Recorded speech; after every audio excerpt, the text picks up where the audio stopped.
பெத்த பிள்ளையை விற்றால் அன்னை. மனுஷன் இப்படிப்பட்ட பஞ்சகாலத்தில் உயிர் இருந்திருக்கானா அப்படின்னு நினைக்கிற அளவுக்கு அந்த வறுமை. திருட்டு நடந்தாலும் சரி, வழிப்பறி நடந்தாலும் சரி, இப்படிப்பட்ட சம்பவங்கள் எது நடந்தாலும் பாலார் வெட்டிக்காரன் தான். ஏன்னா அவனுக்கு பசி.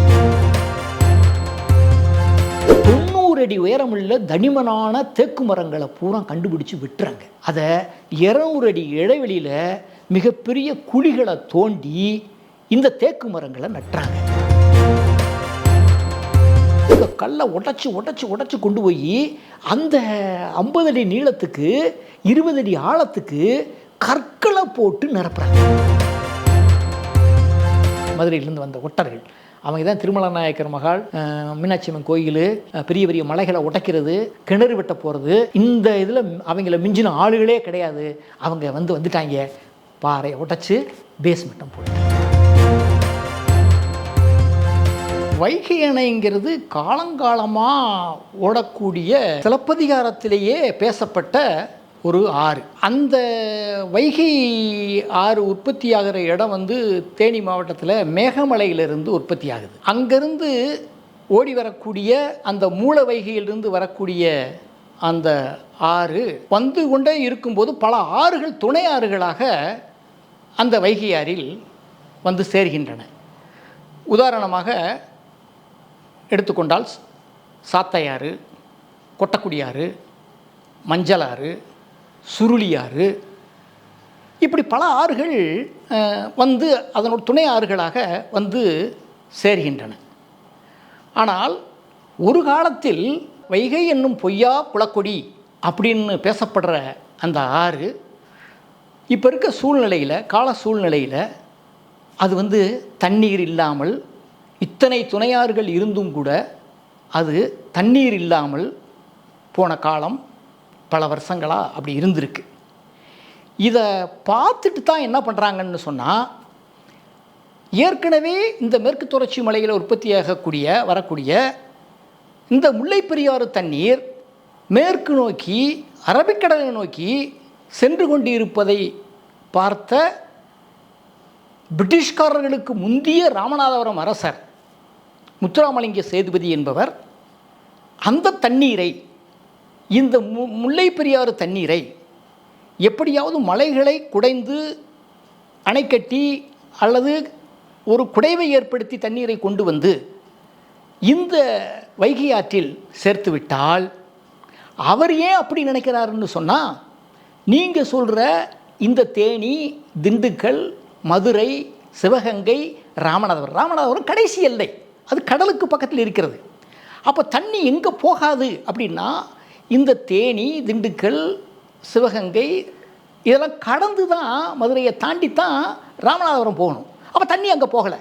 அப்போ வைகை ஆறு தண்ணீர் அங்கே போகிறதுக்கு வாய்ப்புகள் குறைஞ்சிக்கிட்டே வருது. அதுவும் மழை இல்லாத காலங்களில் தண்ணீர் சுத்தமாக ராமநாதபுரம் வரைக்கும் போகலை. அதனால தான் தமிழ்நாட்டின் மிக வறட்சியான பூமியாக இருந்தது எதுன்னா ராமநாதபுரம் சொன்னாலே வறட்சியான பூமின்னு தான் அர்த்தம். அப்போது எந்த தண்ணியை கொண்டு இந்த முல்லைப்பெரியாறு தண்ணியை கொண்டு வைகை ஆற்றில் சேர்த்துட்டோம்னா நம்ம பூமியெல்லாம் வளமாயிரும். அப்படிங்கிறதுனால தான் இந்த முல்லைப்பெரியாறு தண்ணீர் வைகை ஆற்றுக்கு தண்ணீர் தரக்கூடிய ஒரு மூல ஆதாரமாக இருக்கிற உண்மையை யார் கண்டுபிடிச்சான்னா, ராமநாதபுரம் மன்னர் முத்துராமலிங்க சேதுபதி அதை கண்டுபிடிக்கிறார்.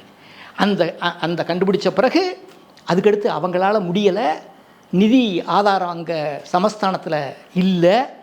ஆனால் அதுக்கு பிறகு வந்த கால சூழ்நிலை பிரிட்டிஷ்காரங்களை இந்த தண்ணியை நம்ம கொண்டு சேர்க்கலைன்னா இந்த மாவட்டங்கள் எல்லாம் அழிவின் உச்சத்துக்கு போயிடும், இந்த 5 மாவட்டங்கள் அப்படின்னு சொல்லி அவங்க முடிவு பண்ணாங்க.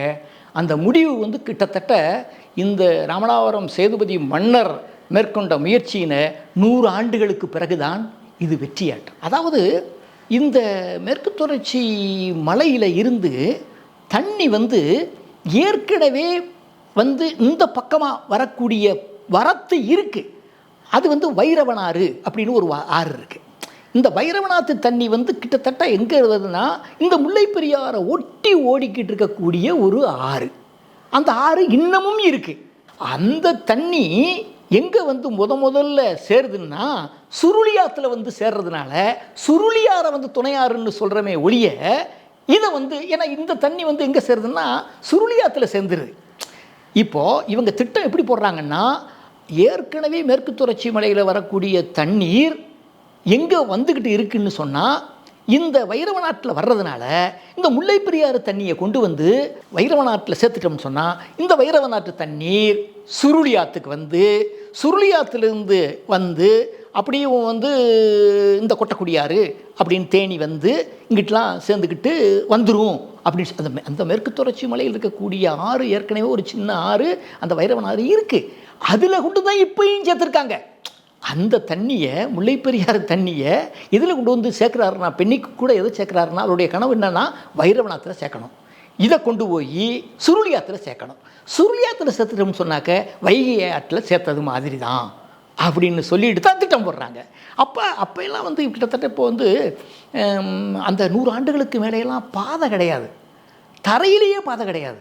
இன்னும் சொன்னப்போனால் தேனியிலையை தாண்டிட்டோம்னு சொன்னால் பூரா காட்டுப்பகுதிகள் தான், சாலைகளே கிடையாது, பூரா புதர் காடுகள் தான். இப்போ இந்த காட்டுகளுக்குள்ளே தான் இவங்க ட்ராவல் பண்ணியிருக்காங்க. யாருன்னு சொன்னால் அந்த ராமநாதபுரம் மன்னர் வந்து ஆளுகளை அனுப்பும் போது 12 பேரை அனுப்புகிறாரு. தண்ணி எங்கேயோ வருதே போய் பாருங்கடா அப்படின்னு சொல்லிட்டு ஒரு 12 பேர் கொண்ட ஆளுகளை இவர் வந்து அனுப்புகிறாரு. அதில் முக்கியமான அமைச்சர் பிரதானின்னு சொல்லுவாங்க, அப்போது ஒரு திவான், அவர் வந்து முத்து இருளப்ப பிள்ளை அப்படிங்கிற ஒரு டீம். அவர் வந்து மகா கெட்டிக்காரர்.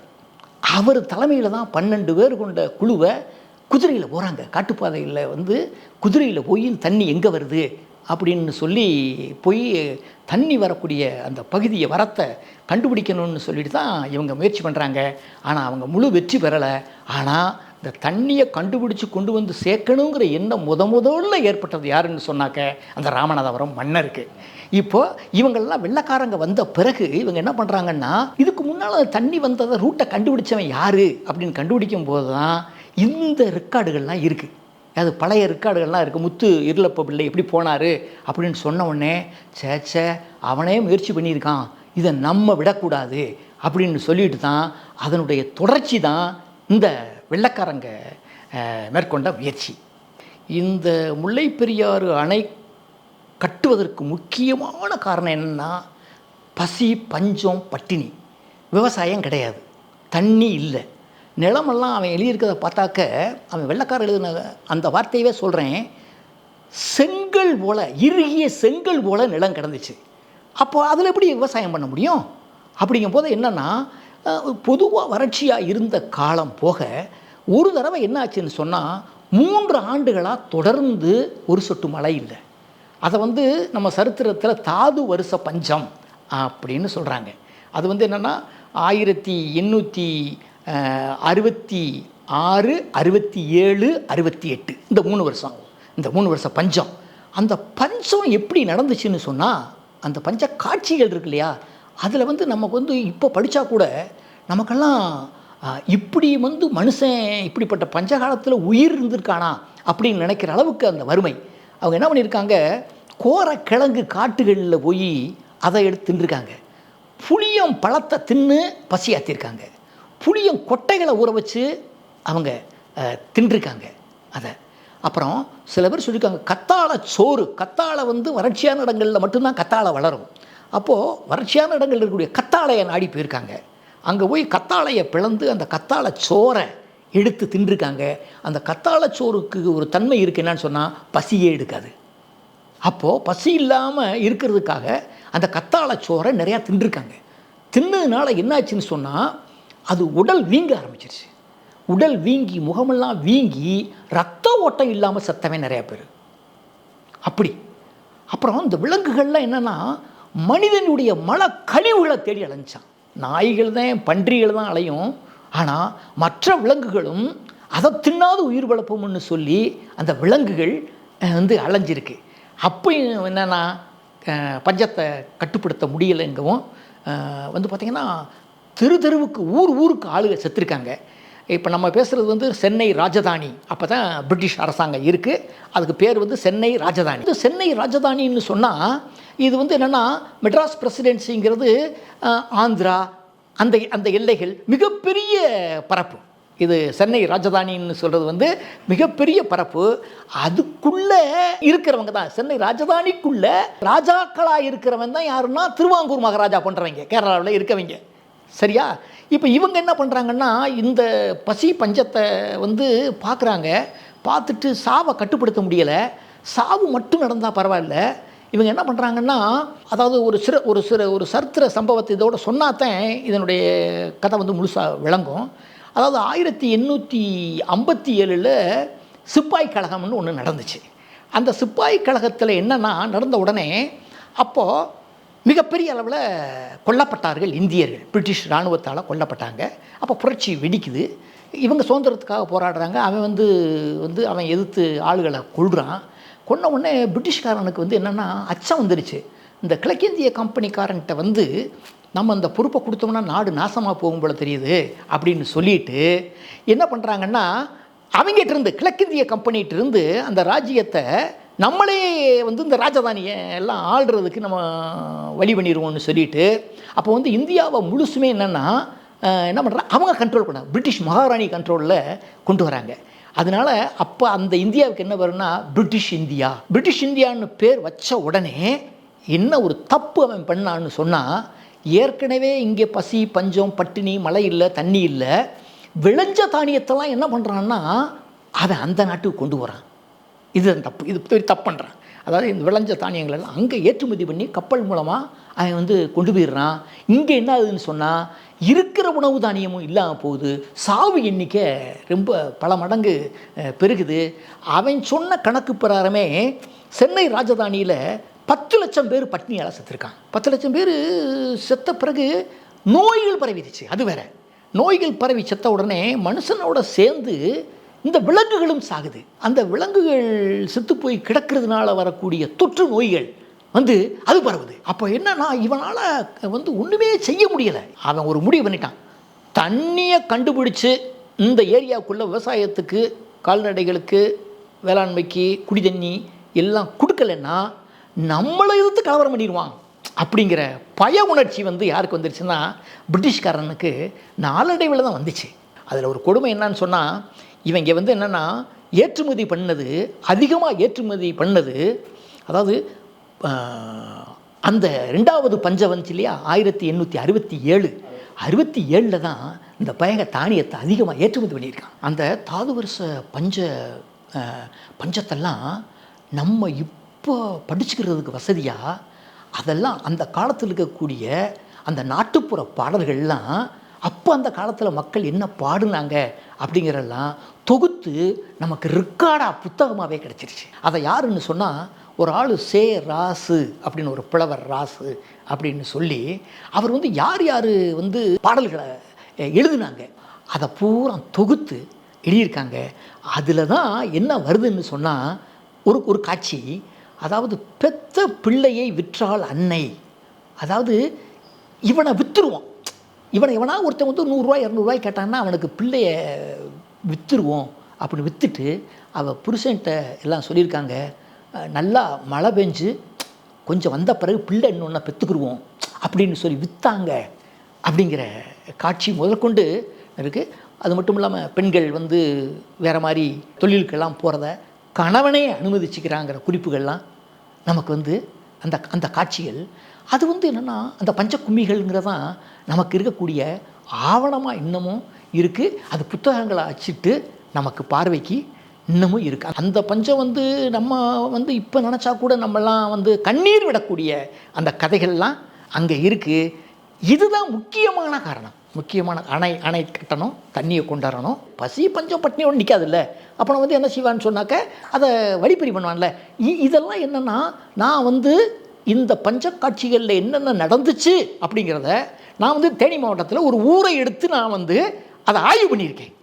பாலாறுபட்டிங்கிற ஊர், பாலாறுபட்டி அப்படிங்கிற ஊரில் இந்த சமயத்தில் நடந்த வழிப்பறி, கொள்ளை, திருட்டு, என்ன கொலை, இதுகளை பற்றி ஒரு ஊரை எடுத்து சாம்பிளாக அப்போ என்ன அந்த காட்சி இருக்கு இல்லையா, நிறைய பேருக்கு அந்த ஊரை நான் எழுதின விதம் வந்து பல பேருக்கு அது வந்து பிடிச்சிருச்சு. அந்த ஊர் இன்றைக்கி இருக்குது பாலாறுபட்டி. அந்த பாலாறுபட்டி வந்து தேனியிலிருந்து குச்சனூர் போகிற வழியில் இருக்கக்கூடிய ஒரு சின்ன ஊர். ஏன் இந்த பாலாறுபட்டியை நான் எடுத்தேன்னா, இந்த தேனி மாவட்டத்திலேயே அதிகமாக இந்த பெண்ணிக்குக்கை வழிபடுற மக்கள் அதிகமாக இருக்கிற ஊர் அந்த ஊர் தான். இன்னும் சொல்லப்போனால் இப்போயும் தேனி மாவட்டத்தில் பெண்ணிக்குக் பொங்கல் அப்படின்னு ஊரே திரண்டு அங்கே விழா நடத்துகிற ஊரும் பாலாறுபட்டி தான். அந்த பாலாறுபட்டியில் இருக்கக்கூடிய விளை மண் இருக்கு இல்லையா, அது வந்து செம்மண். அதுக்கு பக்கத்தில் இருக்க மண் பார்த்திங்கன்னா கூழையனூர், கோட்டூர், என்ன அப்படின்னு கோடாங்கிப்பட்டி அப்படிங்கிற ஊர்கள்லாம் இருக்குது. அங்கே கொஞ்சம் கரிசல் மண். அந்த கரிசல் மண் எப்பயுமே என்னென்னா கொஞ்சம் ஈரத்தை தாங்கும். அதனால தான் அங்கே பருத்தியெல்லாம் விளையுது, மானாவாரியாக விளையும். ஆனால் இந்த மண் எப்படின்னா கொஞ்சம் செம்மண். செம்மண்ணுடைய தகுதி என்னன்னு சொன்னால் வளமான மண், ஆனால் மழை இல்லைன்னா டக்குன்னு பயிர் பட்டு போகும். அதனால் இவங்க என்ன நடந்துச்சுன்னு சொன்னால், ஏற்கனவே பசி பஞ்சம் பட்டினி, ஆனால் சுற்றி இருக்க ஊரில் உரம் கொஞ்சம் தானியம் விளையும், அங்கே விளையும், ஆனால் இங்கே சுத்தமாக விளையாது. அப்போ இவன் பட்டினியாக கிடந்தால் என்ன செய்வான், வழிப்பறிக்கை பண்ணுறான். எப்படி போய் தானியங்களை அந்த சாலையில் அந்த மாட்டு வண்டியில் தானியங்கள்லாம் போகும்போது எப்படியெல்லாம் வந்து வழிப்பறி பண்ணாங்க அப்படிங்கிற அந்த செய்தியெல்லாம் எடுத்துகிட்டு அங்கே நடந்த மாடுகளை எப்படி திருடுவாங்க அப்படின்னு. ஆனால் அந்த திருட்டு குணத்துலேயும் அவங்களுக்கு இருக்கக்கூடிய மிகப்பெரிய ஒரு மனநிலை, நல்ல மனசு அப்படிங்கிறது எப்படி இருக்கும்னா, 2 மாடு இருக்குன்னு 2 மாடையும் திருட மாட்டான், ஒரு மாடை கலத்திட்டு வந்துடுவான். ராத்திரி போய் அந்த போய் என்னத்தை கலத்துவான்னா அந்த மாட்டு மணியை கலத்துவான். ஏன் கலத்துறான்னா, இன்னொரு மாடு அங்கே இருக்கும், தொழுவத்தில் இருக்கும். அந்த மாட்டு மணி வந்து டேன் அடிச்சுக்கிட்டே இருக்கும். ஆனால் விவசாயி என்ன பண்ணால் அந்த மாடு இருக்குன்னு நினச்சிக்கிட்டு இருப்பான். ஆனால் காலையில் விடிஞ்சு பார்த்தான்னா ஒரு மாடு இருக்கும், இன்னொரு மாடு இருக்காது. இப்போது இவன் என்ன சொன்னால் அடுத்த மாடை தேடுவான். தேடினோடனே அவன் என்ன முடிவு பண்ணான் தெரியுமா, அந்த ஊருக்காரன் பாலாறுபட்டிக்காரன் தான் அப்படின்னு முடிவு பண்ணிடுவான். திருட்டு நடந்தாலும் சரி, வழிப்பறி நடந்தாலும் சரி, இப்படிப்பட்ட சம்பவங்கள் எது நடந்தாலும் பாலாறுபட்டிக்காரன் தான். ஏன்னா அவனுக்கு பசி அப்படின்னு சொன்னோடனே பாலாறுபட்டிக்கு வருவாங்க. வந்தவுடனே 1 மூடை 2 மூடை தானியத்தை அந்த ஊருக்கு போச்சுன்னு சொன்னால் மாடு தொழுவத்துக்கு போயிடும். அப்போது பிரிட்டிஷ்காரங்கிட்ட போய் இந்த ஊருக்காரனை நீ வந்து கட்டுப்படுத்த முடியாதா உனக்கு அப்படின்னு பிரிட்டிஷ் போலீஸ்காரங்கிட்ட போய் இவங்கெல்லாம் போய் பக்கத்து ஊருக்காரங்கெல்லாம் போய் புகார் பண்ணுவாங்க. அப்போ தான் பிரிட்டிஷ்காரன் என்ன பண்ணுவான்னா ஒரு முடிவு பண்ணுவான், 2 பேரை சுட்டுருவோம். சுட்டு கொன்ன உடனே மறுநாள் துணந்தட்டியை வச்சு அடித்து திருட்டு வழிப்பறி நடக்கும்போது பாலாறுபட்டிக்காரங்களை கொண்டுட்டாங்க பிரிட்டிஷ் போலீஸ் அப்படின்னு செய்தியை பரப்பிட்டோம்னா இவன் திருட மாட்டான் அப்படின்னு நினச்சிட்டு ஒரு நாள் மாறு இடத்துல போய் அந்த வழிப்பறி நடந்துக்கிட்டு இருக்கும்போது இவங்க போய் 2 பேரை சுட்டு கொன்றுவாங்க. பிரிட்டிஷ் போலீஸ் 2 பேரை சுட்டு கொன்றுவாங்க. ஆனால் ஊர்க்காரங்களுக்கு அந்த திருட போனவங்களில் 1-2 பேர் வந்து என்ன ஊரில் வந்து 2 பேரை சுட்டு கொன்னுட்டாங்க அப்படின்னு சொல்லிடுவாங்க.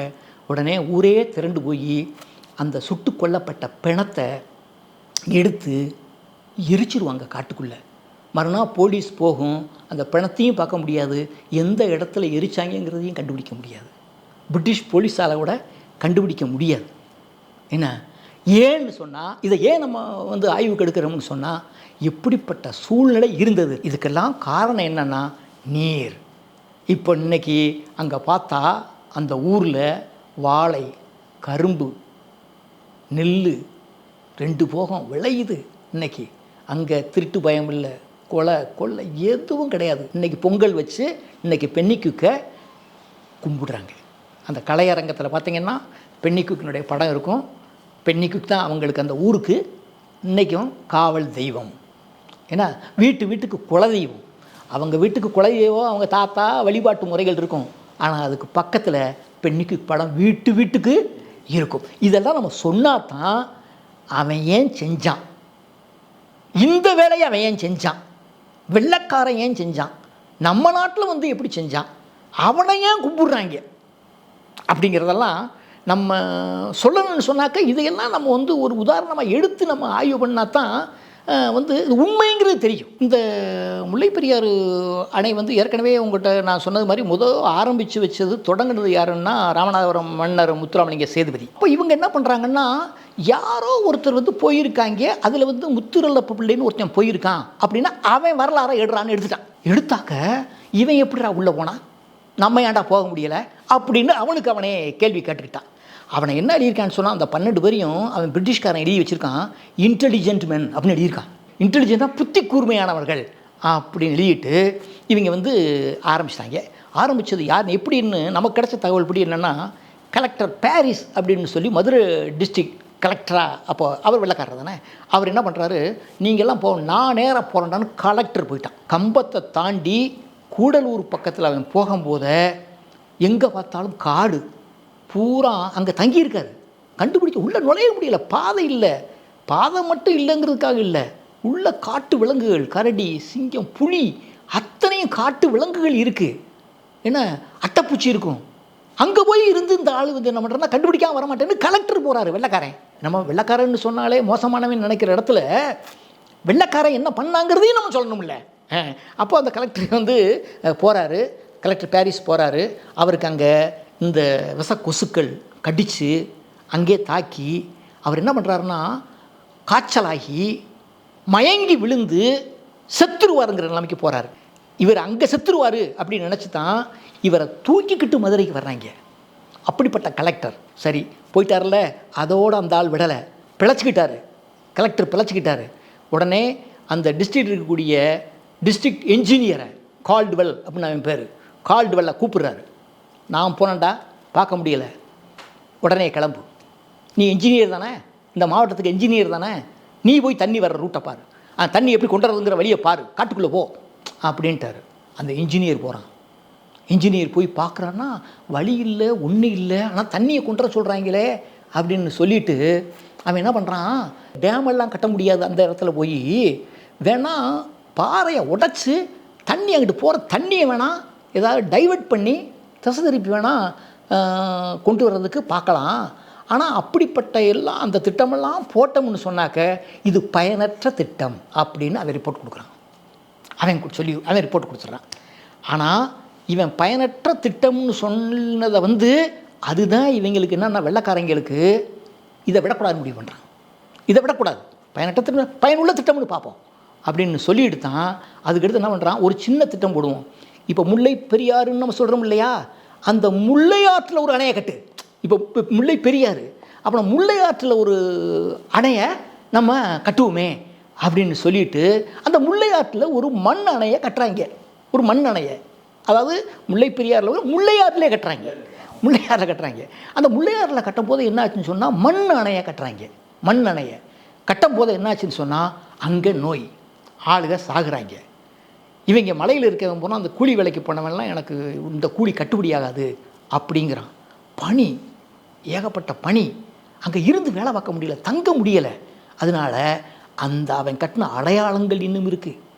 அந்த முல்லையாற்றில் அந்த அந்த ஆறுக்கு பேர் சின்ன முல்லையாறு. சின்ன முல்லையாற்றுக்கு பக்கத்தில் ஒரு அணையை கட்டி அது தோற்று போச்சு. அதை ஆரம்பித்தாங்க.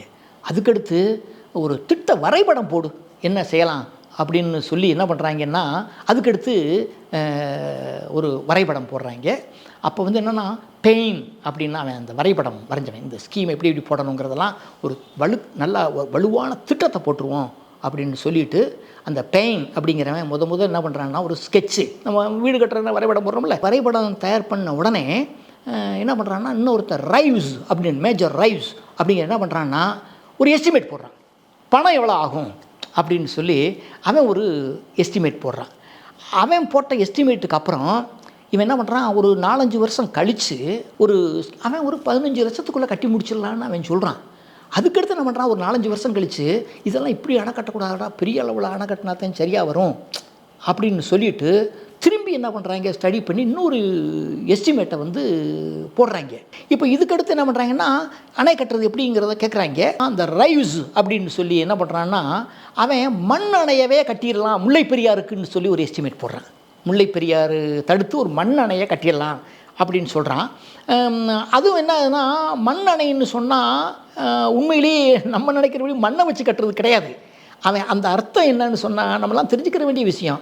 மண் அணை அப்படின்னு சொன்னால் இந்த சிமெண்டெல்லாம் நம்ம செஞ்சது, செங்கல் நம்ம செஞ்சது, இந்த செய்கிற பொருள் இல்லாதது எல்லாமே இப்போ மணல், மண், கல் இதுகளை வச்சு கட்டுறதுக்கு பேர் தான் மண்ணணை. அதாவது இந்த புவியின் மேலே இருக்கக்கூடிய கட்டுமான பொருள்கள் ஏற்கனவே இயற்கையாக கிடைக்கக்கூடிய பொருள்களை வச்சு கட்டி செயற்கையாக செஞ்ச ஒரு பொருளும் கலக்காமல் இயற்கையாக கிடைக்கக்கூடிய எது இருக்கோ அதையெல்லாம் வச்சு கட்டுறதுக்கு பேர் தான் மண்ணணை. அதுக்கடுத்து இவன் சரியாக போட்ட எஸ்டிமேட் சரியில்லை அப்படின்னு சொல்லிட்டு இன்னொரு இன்ஜினியர்கிட்ட, ஸ்மித் அப்படிங்கிற ஒரு இன்ஜினியர்கிட்ட இதை கொடுத்து நீ ஒரு திட்டம் போடுற அப்படிங்கிறாங்க.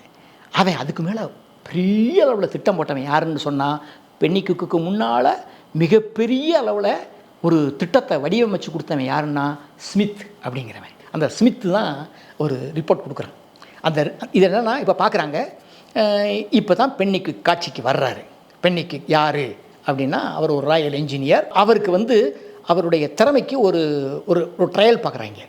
ட்ரையல் பார்க்கும்போது அவர் எப்படி ரிப்போர்ட் கொடுக்குறாருன்னா, இவங்க ரைவ்ஸு, இந்த பெயின், இவங்க இந்த ஸ்மித்து இவங்கெல்லாம் கொடுத்ததுக்கும் இவர்கிட்ட ஏன் இந்த திட்டம் போச்சுன்னா, இவருடைய ரிப்போர்ட் மைனூட்டாக இருக்குது. இந்த டேமை கல் அணையாத்தான் கட்டணும், இந்த மண் அணை கூடவே கூடாது அப்படின்னு இவர் டீட்டெயில்டு ரிப்போர்ட் கொடுக்குறாரு. இந்த அணை எப்படி அமையணும், எந்த இடத்துல கட்டணும், எந்த இடத்துல கட்டணுங்கிறது அவனே சொல்லியிருக்கான். ரைவ்ஸ் ஒரு இடத்துல சொல்லியிருக்கான், இந்த இடத்துல கட்டலாம்னு சொல்கிறான். ஆனால் இவர் என்ன பண்ணுறாரு, அந்த இடத்துல கட்டக்கூடாது. இவர் சொல்கிறார் அந்த இடத்துல கட்டக்கூடாது, அதுக்கு தள்ளி கட்டணும், அதுக்கும் தள்ளி மேற்கு நோக்கி தள்ளி கட்டணும். ஏன் கட்டணும், ஏன் மண்ணணை கட்டக்கூடாது, கல்லணை கட்டணும் அப்படிங்கிறதெல்லாம் இவர் டீட்டெயிலாக ரிப்போர்ட் கொடுத்தோடனே இவன் படித்து பார்க்குறான். அப்புறம் இந்த அணையெல்லாம் கட்டினா எவ்வளோ ரூபா வருமானம் வரும் அப்படின்னு சொல்லலாம் பிரிட்டிஷ்காரன் கேள்வி கேட்குறான். அவர் கரெக்டாக சொல்கிறார், இந்த அணை கட்டுறதுக்கு 7 லட்ச ரூபா வருஷத்துக்கு வருமானம் வந்துடும். என்ன நம்ம அதை பற்றி அவர் சொல்கிற வார்த்தை, அதை பற்றி நம்ம கவலைப்படக்கூடாது, தண்ணியை நம்ம இந்த விவசாயத்துக்கு கொடுத்துட்டோம்னு சொன்னால் வரியை கட்டுறதுக்கு அவன் ஏன் யோசிக்க போகிறான் அப்படின்னு சொல்கிறார் அந்த மனுஷன். பென்னிக்குக்கு ரிப்போர்ட் கொடுத்த பிறகு இந்த பணத்தை பற்றியே கவலைப்படல, பணத்தை ரிலீஸ் பண்ணுறான்ட்டான். பணத்தை ரிலீஸ் பண்ணி முதல்ல அணை கட்டுற வேலைக்கான வழியை பாருங்கள். இவற்றை இது வரைக்கும் என்னென்ன டாக்குமெண்ட் எவவே இருந்துச்சோ, இந்த வீட்டெலாம் இந்த பெயின், ரைவ்ஸு, ஸ்மித்து எவவே அத்தனை பேப்பர் என் கையில் விடுறான்ட்டு கொடுத்துட்டாங்க. இவர் அதுக்கடுத்து ஆரம்பிச்சிட்டார். யார், பென்னிக்குக்கு ஆரம்பிச்சிட்டார். இப்போ மற்ற அணைக்கட்டில் தண்ணி வருதுன்னா அந்த அணைக்கட்டில் என்ன பண்ணுவாங்கன்னா, தண்ணி அந்த ஆற்றுக்கு குறுக்க அணையை கட்டி அந்த அணை நீரை தேக்கி மதகு வழியாக தண்ணியை வெளியே விடுறது தான் அணைக்கட்டு. ஆனால் இந்த அணை மட்டும் எப்படின்னா, தண்ணி போகிறது மேற்கு நோக்கி அரபிக்கடல் நோக்கி போய்கிட்டு இருக்கு. தண்ணியை எங்கே கொண்டு வரணும்னு சொன்னால் கிழக்க மதுரை பக்கம் கொண்டு வரணும். அப்போ தண்ணியை தடுத்து நிறுத்தி அந்த பக்கம் தண்ணி போகக்கூடாது. அப்போ அணையை தடுத்து நிறுத்தினா தான் தண்ணியை மழை குகையை குடைஞ்சி உள்ளே கூடி தண்ணியை கொண்டு வர முடியும். அப்படிங்கும்போது இந்த மெயின் அணைன்னு பிரதான அணைன்னு சொல்கிறோம் இல்லையா, அந்த அணையில் தண்ணி மேலே கூடியோ அல்லது அதுக்குள்ளே ஒரு ஸ்பில்வே மாதிரியோ மதகை வச்சு அமைச்சிருந்தோம்னா அந்த அணைக்கட்டு பாதுகாப்பு இல்லாமல் போயிடும். அப்போ ஸ்ட்ராங்காக பிரதான அணை தண்ணியை தடுத்து நிறுத்துகிற ஒரு சுவராத்தான் இருக்கணும் அப்படின்னு இவர் முடிவு சொல்கிறாரு. இப்போ இதை என்ன பண்ணுறாங்கன்னா, இதை அப்ரூவ் பண்ணுற இவருக்கு மேலே இருக்க என்ஜினியர் என்னையா லூஸ் தனமாக பேசுகிறேன்னு இவரை சத்தம் போடுறான். என்னையா அப்படி சொல்கிற, அப்புறம் தண்ணியை மேலே கடத்தக்கூடாதுங்கிற, அப்புறம் மேலே ஒரு பைசன் குழாயின்னு சொல்லி தண்ணியை நீ அணைக்கட்ட வேண்டாம், அணைக்கட்டுக்கு மேலே ஒரு குழாயை வச்சு அந்த குழாய் வழியாக தண்ணியை கடத்திடுவோம் அப்படின்னு சொல்கிறான். முடியாது அப்படிங்கிறார். அது என்னென்னா, அணை நீரை தேக்கக்கூடிய தடுப்பு சுவராக மட்டும்தான் இருக்கணும். தண்ணி போகிற இடம் இன்னொரு இடத்துல இருக்கணும். இந்த தண்ணி தேக்கி வச்ச தண்ணி போகக்கூடிய இடம் இன்னொரு இடமா இருக்கணும்னு சொல்லிட்டு 200 அடி தள்ளி, அந்த மெயின் அணைக்கு 200 அடி தள்ளி 10 மதகுகளை கட்டுறாரு இவர். இந்த ஸ்பெஷாலிட்டி என்னென்னா, தண்ணி மட்டத்தை தேக்கின உடனே இந்த அணையினுடைய உயரம் என்னென்னா, அவர் கட்டினது 162 அடி உயரத்துக்கு அணையை கட்டியிருக்காரு. அணையினுடைய மட்டம் 162 அடி. 152 அடி வரைக்கும் தண்ணியை தேக்கிக்கலாம். 152 அடி 152 அடி தண்ணி தேக்கிட்டோம்னா இந்த ஸ்பில்வே இருக்குன்னு சொல்கிறோம் இல்லையா, 10 மதகுகள் வச்சுருக்காரு இல்லையா, அதை திறந்து விட்டால் தண்ணி மேற்கு நோக்கி கேரளா நோக்கி போயிடும். அப்போ அந்த தண்ணியை தேக்கின பிறகு அந்த மட்டத்துக்கு தான் மழை குகையை குடைஞ்சு தண்ணி வர்றாப்புல வச்சு போட்டார். அந்த மட்டத்தை தண்ணியை தேக்கின உடனே இங்கே மழையை அதே மட்டத்துக்கு என்ன பண்ணால் அதில் ஒரு புதுமையானது என்னன்னு சொன்னால் 110 அடி தண்ணி தேங்கின உடனே தண்ணி நம்ம தமிழ்நாட்டு பக்கம் வந்துடும். 110 அடி. இப்போ என்ன பண்ணுறாங்கன்னா அந்த சுரங்கப்பாதையை ஒரு 6 அடி அகலத்துக்கு இன்னும் கீழே தோண்டின உடனே இப்போ என்னாச்சுன்னு சொன்னால் இன்றைக்கி தேதிக்கு 104 அடி தண்ணி உயரம் வந்த உடனே தண்ணி தமிழ்நாட்டு பக்கம் வந்துடும். அங்கே 104 அடி தண்ணி வந்து அப்படி தேங்கு நீராகவே இப்பையும் இருக்குது. அதில் தான் படகு போய்கிட்டு இருக்கு. தேக்கடி படகு போகுது பார்த்தீங்களா, அது அந்த 104 அடி உயர தண்ணி இருக்கு இல்லையா, அந்த மாதிரி தண்ணி வந்து தேக்கடி வரைக்கும், அதாவது என்னென்னா 9 மைல், அது என்னென்னா அங்கே வரைக்கும் தண்ணி தேங்கி கிடக்கு. ஏற்கனவே இருக்கக்கூடிய மலையில் வந்து 40 அடிக்கு வந்து அணையை கட்டுறாரு. அதுவும் எப்படின்னு சொன்னாக்க இந்த 102 அடி 40 அடியை கூட்டுறாரு, 142 அடி வந்துடும். அங்கே என்னாச்சுன்னு சொன்னால் தண்ணி பெருவாரியாக வெள்ளம் வருதுன்னா எங்கே கூடி தண்ணி போயிடும், எக்கச்சக்கமான மழை பெய்யுது. இந்த அணையவே ஒன்று பார்க்கணும்னு நினச்சிருன்னு சொல்லிட்டு தான் அந்த பேபி அணை வழியாகவும் தண்ணி போயிடும், அந்த மதகு வழியாகவும் தண்ணி போயிடும். எத்தனை தண்ணி வந்தாலும் எத்தனை மழை பெஞ்சாலும் சரி அத்தனையும் கடத்த 3 வழி, பேபி அணை வழியாக தண்ணி போயிடும், மதகு வழியாக தண்ணி போயிடும், நமக்கு நம்ம சுரங்க வழியாக தண்ணி வெளியே வந்துடும்.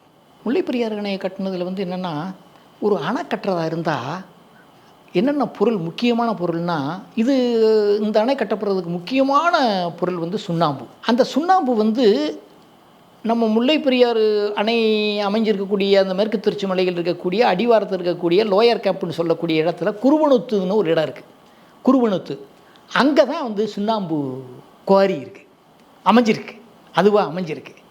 அப்போது இதெல்லாம் நமக்கு வந்து உண்மையிலேயே ரொம்ப எனக்கு மிக அதிர்ச்சியை தந்தக்கூடிய விஷயம் என்னென்னா, அந்த மலையடி வாரத்தில் சுண்ணாம்பு கல் குவாரி இருக்குது. அந்த சுண்ணாம்பு கல் வந்து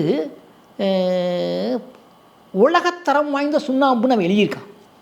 அந்த சுண்ணாம்பு அவன் பிரிட்டிஷ்காரன் என்ன எழுதியிருக்கான்னு சொன்னால், சூயஸ் கால்வாய், அதாவது இந்த முல்லைப்பெரியாறு அணை கட்டுறதுக்கு 20 வருஷத்துக்கு முன்னாலேயே கட்டப்பட்டது சூயஸ் கால்வாய். சூயஸ் கால்வாய்ங்கிறது மத்திய தரக்கடலையும் செங்கடலையும் இணைக்கக்கூடிய வந்து ஒரு வந்து அது ஒரு துறைமுகம் அமைச்சாங்க. அந்த துறைமுகம் வந்து என்னென்னா, அதை கட்டுறதுக்கு கட்டப்பட்ட சுண்ணாம்பினுடைய தரத்துக்கு இணையான சுண்ணாம்பு தரம் இந்த குருவனத்தில் இருந்ததுன்னு எழுதி வச்சுருக்கான் அந்த சுண்ணாம்பு. இந்த சுண்ணாம்பு வந்து இந்த அணை கட்டப்படுறதுக்கு மொத்தம் 80,000 டன் சுண்ணாம்பு தேவைப்பட்டிருக்கு. அவ்வளவு சுண்ணாம்பு வச்சு கட்டப்பட்டது தான் இந்த அணை. இந்த சுண்ணாம்பு கல் வந்து சும்மா அப்படியே சுண்ணாம்பு பாறையை அந்த குவாரியிலேருந்து வெட்டி கொண்டு போயெல்லாம் உடனே சுண்ணாம்பு வந்து கட்ட முடியாது. அதை வந்து பக்குவமாக வந்து அந்த உலையில் வச்சு வேக வைக்கணும்.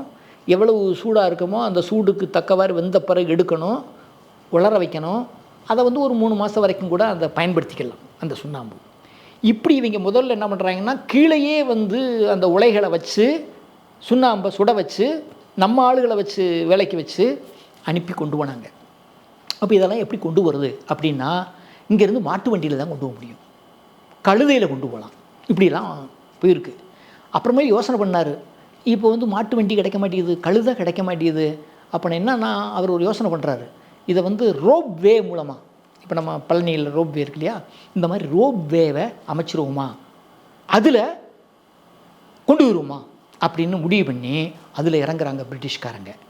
அந்த ரோப் வேவை எப்படி அமைச்சாங்கிற கதையெல்லாம் நம்ம வந்து இப்போ நினச்சாலும் நமக்கு திகைப்பாக இருக்கும். அந்த 3000 அடிக்கு மேலே உயரத்தில் இருக்கக்கூடிய ஒரு மலங்காட்டில் இந்த ரோப் வேயை கட்டணும்னா இரும்பு பில்லர்கள், தூண்கள் வேணும். இரும்பு தூண்களுக்கு எங்கே போக அந்த சமயத்தில் ஒன்றா தேக்கு மரங்கள் நிறையா இருக்குது மலங்காட்டில். 90 அடி உயரமுள்ள தடிமனான தேக்கு மரங்களை பூரா கண்டுபிடிச்சி விட்டுறாங்க. அதை 200 அடி இடைவெளியில் மிகப்பெரிய குழிகளை தோண்டி இந்த தேக்கு மரங்களை நட்டுறாங்க. தேக்கு மரங்களை அதில் வந்து கம்பி, இந்த கம்பி வட பாதை இதை வந்து அமைச்சிருக்காங்க. அந்த ரோப்பே இரும்பு கம்பி இருக்கு இல்லையா, இரும்பு வட கம்பி, அதை வந்து ஆஸ்திரேலியாவிலிருந்து ஒரு வாங்கியிருக்காங்க. புல்லிவன் ரோப் அப்படின்னு சொல்லிட்டு, புல்லிவன் ரோப் அப்படின்னு சொல்லிட்டு லாங் அப்படின்னு ஒரு கம்பெனி, 2 கம்பெனி. இந்த லாங்கிற ரோப் வந்து வாங்கினது கடைசி வரைக்கும் 1 இன்ச்சு கூட அருந்து போகாமல் அணைக்கட்டு முடிகிறது வரைக்கும் அந்த கம்பி இருந்திருக்கு. அதெல்லாம் நம்ம உண்மையிலேயே நம்ம பாராட்டணும். அந்த கம்பி அதில் பாக்ஸை கட்டி அதிலிருந்து சுண்ணாம்பை இங்கேருந்து கொண்டு இருக்கீங்க. மற்றபடி எப்பயும் போல் மாட்டு வண்டி வந்து இந்த இதை கொண்டு போகிறது, மற்ற ஆளுகளை ஏற்றிட்டு போகிறது, மற்ற பொருள்களை கொண்டு போகிறது, இதுகளுக்கெல்லாம் இந்த வேலையை நடந்துச்சு. ரோடு போட்டாங்க, இதன் வழியாகவும் போய்கிட்டு இருந்துச்சு, இந்த ரோப் வழியாக போய்கிட்டு இருந்துச்சு. அந்த ரோப்வே நடத்தும் போது ஒரு சின்ன தகவல் நான் சொல்லணும். என்னன்னு சொன்னால், அந்த ரோப்வே வந்துருச்சு, வெளிநாட்டுலேருந்து வந்துருச்சு. அதை நம்ம கூலி ஆளுக என்ன பண்ணிட்டாங்கன்னா, ஒரு பள்ளத்தில் போய் போட்டாங்க. அது வந்து மழை பெஞ்சா தண்ணி வரக்கூடிய பகுதி, தண்ணிக்குள்ளே கம்பி கிடந்துச்சு. இந்த புள்ளிவன் ரோப் அப்படிங்கிறது தண்ணிக்குள்ளே பல மாதமாக கிடக்கு. அது வரைக்கும் இந்த பில்லர்லாம் கட்டிக்கிட்டு இருக்காங்க இல்லையா, அப்போ அது வரைக்கும் தண்ணிக்குள்ளே தான் நடந்திருக்கும். இப்போ அந்த சில மாதங்கள் கழித்து பார்க்குறாங்க, அது ஒரு அருந்து போகுது, தண்ணியினால் துருப்பிடிச்சு போய் எல்லாம் இருக்குது. அதனால என்ன பண்ணுறாங்கன்னா, அந்து போக போக அதை திருப்பி இருக்கா க்ரீஸ் போட, அதை முறுக்கி விட, இந்த வேலையை செய்கிறதுக்கு தனியாக ஆளுகளை போட்டார்.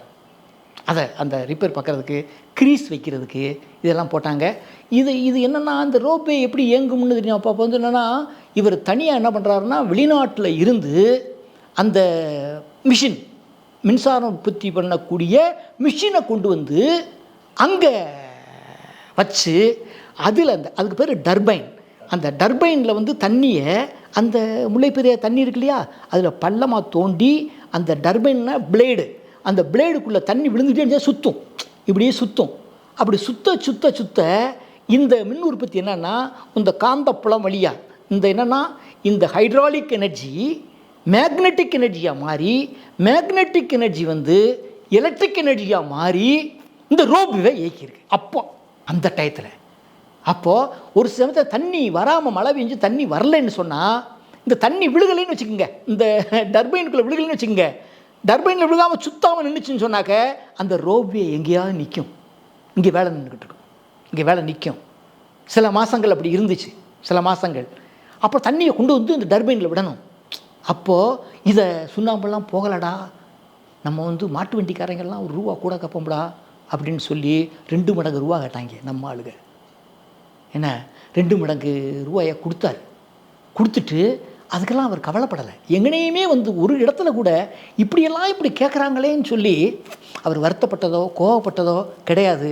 ஆனால் இந்த ரோப்வே மூலமாக எவ்வளவு சுண்ணாம்பை கொண்டு போனோமோ அந்த கணக்கையும் இந்த மாட்டு வண்டிக்காரங்க கேட்ட கூலியை கம்பேர் பண்ணுறாங்க. 2 மடங்கு 3 மடங்கு கூலி அதிகமாக இவங்களுக்கு ஆயிருக்கு. அதை பற்றி அவர் வந்து கவலைப்படலை. இந்த ரோப்வே ஒன்று, சுண்ணாம்பு சரியா. மணல் வந்து அந்த எங்கே பார்த்தாலும் ஆறு தானே, அங்கே மலையில் இருந்தாலும் ஆறு தானே, அங்கே மணல் வந்து அருமையான வெள்ளை மணல் அங்கே கிடச்சிருக்கு. ஆறு தானே, அங்கேயும் மழையினாலும் ஆறு தானே, எப்படியும் வந்து மணல் இருக்கும்ல. மணலை வந்து லோடாக அள்ளி ஒன்றதுக்கு ஃபாரின்லேருந்து இந்த மணல் அள்ளக்கூடிய இயந்திரங்களை கொண்டு வந்திருக்காங்க. அந்த மணல் அள்ளக்கூடிய இயந்திரம் இருக்கு இல்லையா, அது என்ன சிரமப்பட்டுச்சுன்னு சொன்னால், அந்த ஆளுக சரியாக கிடைக்காதனால, இன்ஜினியருக்கு சரியாக ஆள் இல்லாதனால, அந்த டிரைவருக்கு சரியில்லாதனால இந்த மணலை அள்ளும் போது மழையாது. அதனால் வேர்களுக்குள்ளேயோ பாறைகளுக்குள்ளேயோ அந்த இது சிக்கிக்கிறது, அந்த பல்லு. அப்போ பல்லு சிக்குதுன்னு தெரிஞ்சோன்னா மிஷினே கிடுக்கிடுன்னு ஆடும். இந்த பயங்களுக்கு அதுவும் தெரியலை. இவங்க பாட்டுக்கு ஏதோ ஒன்று சரியாக இல்லாமல் லேசாக தொட்ட உடனே அந்த மிஷின் ஆடிச்சுனா நிப்பாட்ட வேண்டாமா, ஆனால் போய் சிக்கிக்கிறோம் உள்ள பாறைக்குள்ளே. அந்த மிஷின் அது பாட்டு கிடக்கும். உடனே என்ன பண்ணால் பவர் அதிகமான இயந்திரத்தை வாங்குவோம் அப்படின்னு சொல்லிட்டு பவர் அதிகமான இயந்திரத்தை மணல் அள்ளுறதுக்காக வாங்கிட்டு போனாங்க. என்ன அதுக்கான பிறகு வந்து எந்த இதுவும் இல்லை, பிடிச்சி பாறைனாலும் சரி எதுனாலும் சரி பிடிச்சி மணலை அள்ளி ஒரு நாளைக்கு 30 டன் 40 டன் மணலை கொண்டு வந்து அது சேர்த்துச்சு. சரியா, அது ஒன்று. மணல் சரியாக போச்சா, சுண்ணாம்பு கிடச்சிருச்சா. அப்புறம் சுர்க்கின்னு ஒரு செங்கல், சுர்க்கின்னு நம்ம செங்கல் இருக்கு இல்லையா, அதை மாதிரி சின்ன இவ்வளோ தான் இருக்கும், 1 இன்ச்சு கணத்தில் இருக்கும். இது என்ன செய்வாங்கன்னா, அங்கே கிடக்கக்கூடிய மண்ணை வச்சு அதில் இருக்கக்கூடிய வேறு இந்த இலைதலை இதெல்லாம் எடுத்துகிட்டு அந்த மண்ணை வந்து குழைச்சி அந்த உலையில் வச்சு பக்குவமாக எடுத்து அது வந்து சுர்க்கி, அதுக்கு பேர். சுண்ணாம்பு கிடச்சிருச்சு, சுர்க்கி கிடச்சிருச்சு, மணல் கிடச்சிருச்சு. ஜல்லி என்ன பண்ணான்னு சொன்னால், அங்கே மேலே வந்து ஒரு பெரிய இடம் இருக்குது. அந்த எங்கேன்னா பிரதான அணைக்கும் அந்த ஸ்பில்வேன்னு சொல்லக்கூடிய மதக அணைக்கு இடையில் மிகப்பெரிய இடம் இருக்குது. அங்கே ஒரு பெரிய பட்டறை வச்சாங்க. அந்த பட்டறை வந்து என்னென்னா மிஷினை கொண்டு வந்து ஜல்லியை உடைக்கிறதுக்கு மிஷினை கொண்டு போயிருக்காங்க. அது எப்படின்னா 2 தளம் இருக்கக்கூடிய பட்டறை, 2 தளம். அந்த மேல் தளத்தில் வந்து அந்த மிஷினை வந்து ஃபிட் பண்ணிட்டாங்க, ஜல்லி உடைக்கிற மிஷினை. இந்த மிஷின் வந்து என்ன பண்ணிட்டாங்கன்னா அந்த சுவரை தொடுறாப்பில் மாற்றிட்டாங்க. சுவரை, அதாவது அந்த பட்டறையினுடைய சுவரை இந்த மிஷின் வந்து தொடுறாப்பில் வச்சுட்டாங்க. மிஷினை தட்டி விடுறாங்க, பில்டிங்கே கிட்டுக்கிட்டுன்னு ஆடுது. அப்புறம் என்ன பண்ணுறாங்க, சார் தப்பு பண்ணிட்டோமே, சுவரை தொடாமல் இயந்திரம் இருக்கணும் அப்படின்னு சொல்லிட்டு மிகப்பெரிய பலகைகளை என்ன பண்ணுறாங்க, மிஷினை கலத்தி பலகைகளை போட்டு அது மேலே மிஷினை வச்சு தட்டி விடுறாங்க, கிடுகிடுன்னு ஆடலை. அப்புறம் மேலே மாடியில் வந்து என்ன பண்ணுறாங்கன்னா அந்த மலை பாறைகள் இருக்கு இல்லையா, அதை வந்து ஒரு பெரிய வாய் இருக்குது, அந்த வாயில் கொண்டு வந்து கல்லை போடுறாங்க. கல் வந்து உள்ளே வருது, வந்தோடனே கீழே வந்து ஜல்லியாக வருது. ஜல்லி, இந்த ஜல்லி ஒரு பக்கம் வந்துக்கிட்டு இருக்கோம், மணல் ஒரு பக்கம் போய்கிட்டு இருக்கோம், இங்கேருந்து சுண்ணாம்பு ஒரு பக்கம் போய்கிட்டு இருக்கோம். ஒரு வால்வை திறந்து விட்டோன்னா தண்ணி வரும், கீழே வந்து கலவை ரெடி. இந்த கலவையை கடத்துறதுக்கு மேலே வந்து சின்ன சின்ன ட்ரெயின் ட்ராக்கை போட்டிருக்கோம். அந்த ரயில் வந்து சின்ன ரயில், குட்டி ரயில், அதுவும் இந்த டர்பைன் மூலமாக இயங்கக்கூடிய அந்த இயந்திரத்தை வந்து என்ன பண்ணுறான்னா அந்த ரயிலவே இயக்கியிருக்கான். அதில் பெட்டியில் வச்சு இந்த கலவை இயந்திரம் போட்டு அப்படியே போய்கிட்டு இருக்கோம். ஒரு பக்கம் இந்த வேலை நடக்கிற இடத்துல வந்து அணை கட்டிக்கிட்டு இருக்காங்கல்ல, இந்த அணை கட்டுற இடத்துலையே போய் அவனுக்கு போய் அந்த வேலை பார்க்குறவனுக்கு கலவையை கொடுக்கறதுக்காக ரோப்வே போய்கிட்டு இருக்கோம். மேலே ஒரு பக்கம் வந்து எங்கே வந்து மேலே வேலை நடக்குதோ அதுக்கெல்லாம் ட்ரெயினில் போய்கிட்டு இருக்கோம். இந்த வேலை சரிவாக இருக்கிற இடத்துல கூட எங்கன போய் இவனுக்கு இந்த கலவையை கொடுக்கணும்னு நினச்சோமோ அங்கே ரோப்வே போய்கிட்டு இருக்கோம். அந்த ரோப்வே இருக்க இடமெல்லாம் இன்னமும் அந்த இடத்துல கிடக்கு. வெளிநாட்டுக்காரன் எவனா இருந்தான்னா அதை அப்படியே கொண்டு வந்து பெரிய மியூசியம் ஏற்படுத்திடுவான். வேறு நாடாக இருந்தால் அதை வந்து ஒரு பெரிய கண்காட்சியாக வச்சுருவான்.